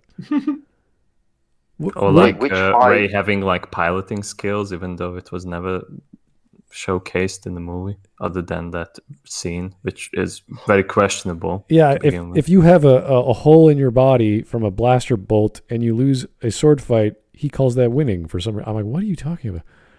If you have a disability, it's like, what? No, dude. I was winning, like Chai Chin. If you have a handicap, and she is, stronger than you, what? No, dude, just stop. The best part is that, like, the chat was, like, really angry at him. Yeah, that's when he flipped out. We were like, what is going on with his audience? Like, why are they like? Do they like listening to Vosh, or they just laugh at him all the time? I have no idea. I can't figure that guy out. I don't want to. Anyway, guys, please, no more from this dude. He is worthless. He has not taught me anything. No, I think it's worse than that. He's malicious. Well, when you have your camera in your face that close and you're trying to make a joke, it's like, dude, you're doing it wrong. That's not entertaining. He's also unable to convey sarcasm, just like Harris. I told you, it's his son. Yeah, it's Obama's daughter or something. But you mean his mitosis child thing? I don't think H Bomber guy reproduces sexually. Of course not. That's why it's artificial, grown in lab. All right, guys. Well, you know what? Enjoy your evening. Have a great weekend. Take it easy. Go grab a drink. Maybe some iced tea. It's going to be warm tomorrow, maybe. Hey, and Canadians won the women's gold soccer, which no one cares about, not even me. But did they? Congratulations. In shootouts, but that no one cares because it's shootouts. So. Oh, great! They won on at the. I love that. Teenage the less than teenage soccer. What you? It's fine. Well done for winning. At least it wasn't the US team. Yeah, it's like well done. It's like playing t-ball. Like, you won a T-ball. Fantastic. And there's a net. Oh, great. Okay. Just take the win, Canada. Just take the win. Just be happy. Away with it. And apologize. If you thought soccer was boring, wait till you watch women's soccer. It's nothing. No, women's soccer is hilarious. The fact that half of them can't fucking play, it's so funny. Well, if you saw was it the Swedes they were playing or the Swiss? I can't remember. Any one of those. Sweden. Yeah, if you saw the Swedes, they were like at the beginning, they were jumping up and down and hugging each other and kissing and so happy to be in the finals. You look at Canada, like, ugh, we gotta play soccer. I'm gonna find you that video and share it with you. Women's football fails. You will enjoy women's football. I have seen enough from women's hockey, women's soccer. I watched the entire Women's World Cup. Best laugh of my life. Absolute. It was amazing. It's like it's like someone put everything on slow motion. I'm like, why are these athletes? Like, what are they doing? Yeah, that's why they get beaten by 16-year-old boys. It's like, I can go out there and probably pass better than that. Like, what is happening here? Oh my god, the Smudcast creates a football team, wins the women's goal.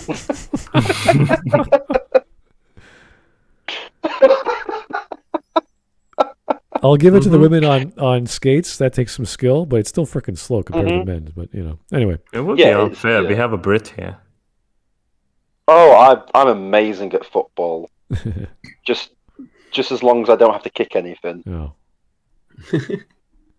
All right. Well, hey, that was our Olympic talk today. Thank you, guys. We'll see you tomorrow. Right. Hopefully. I don't know what's happening.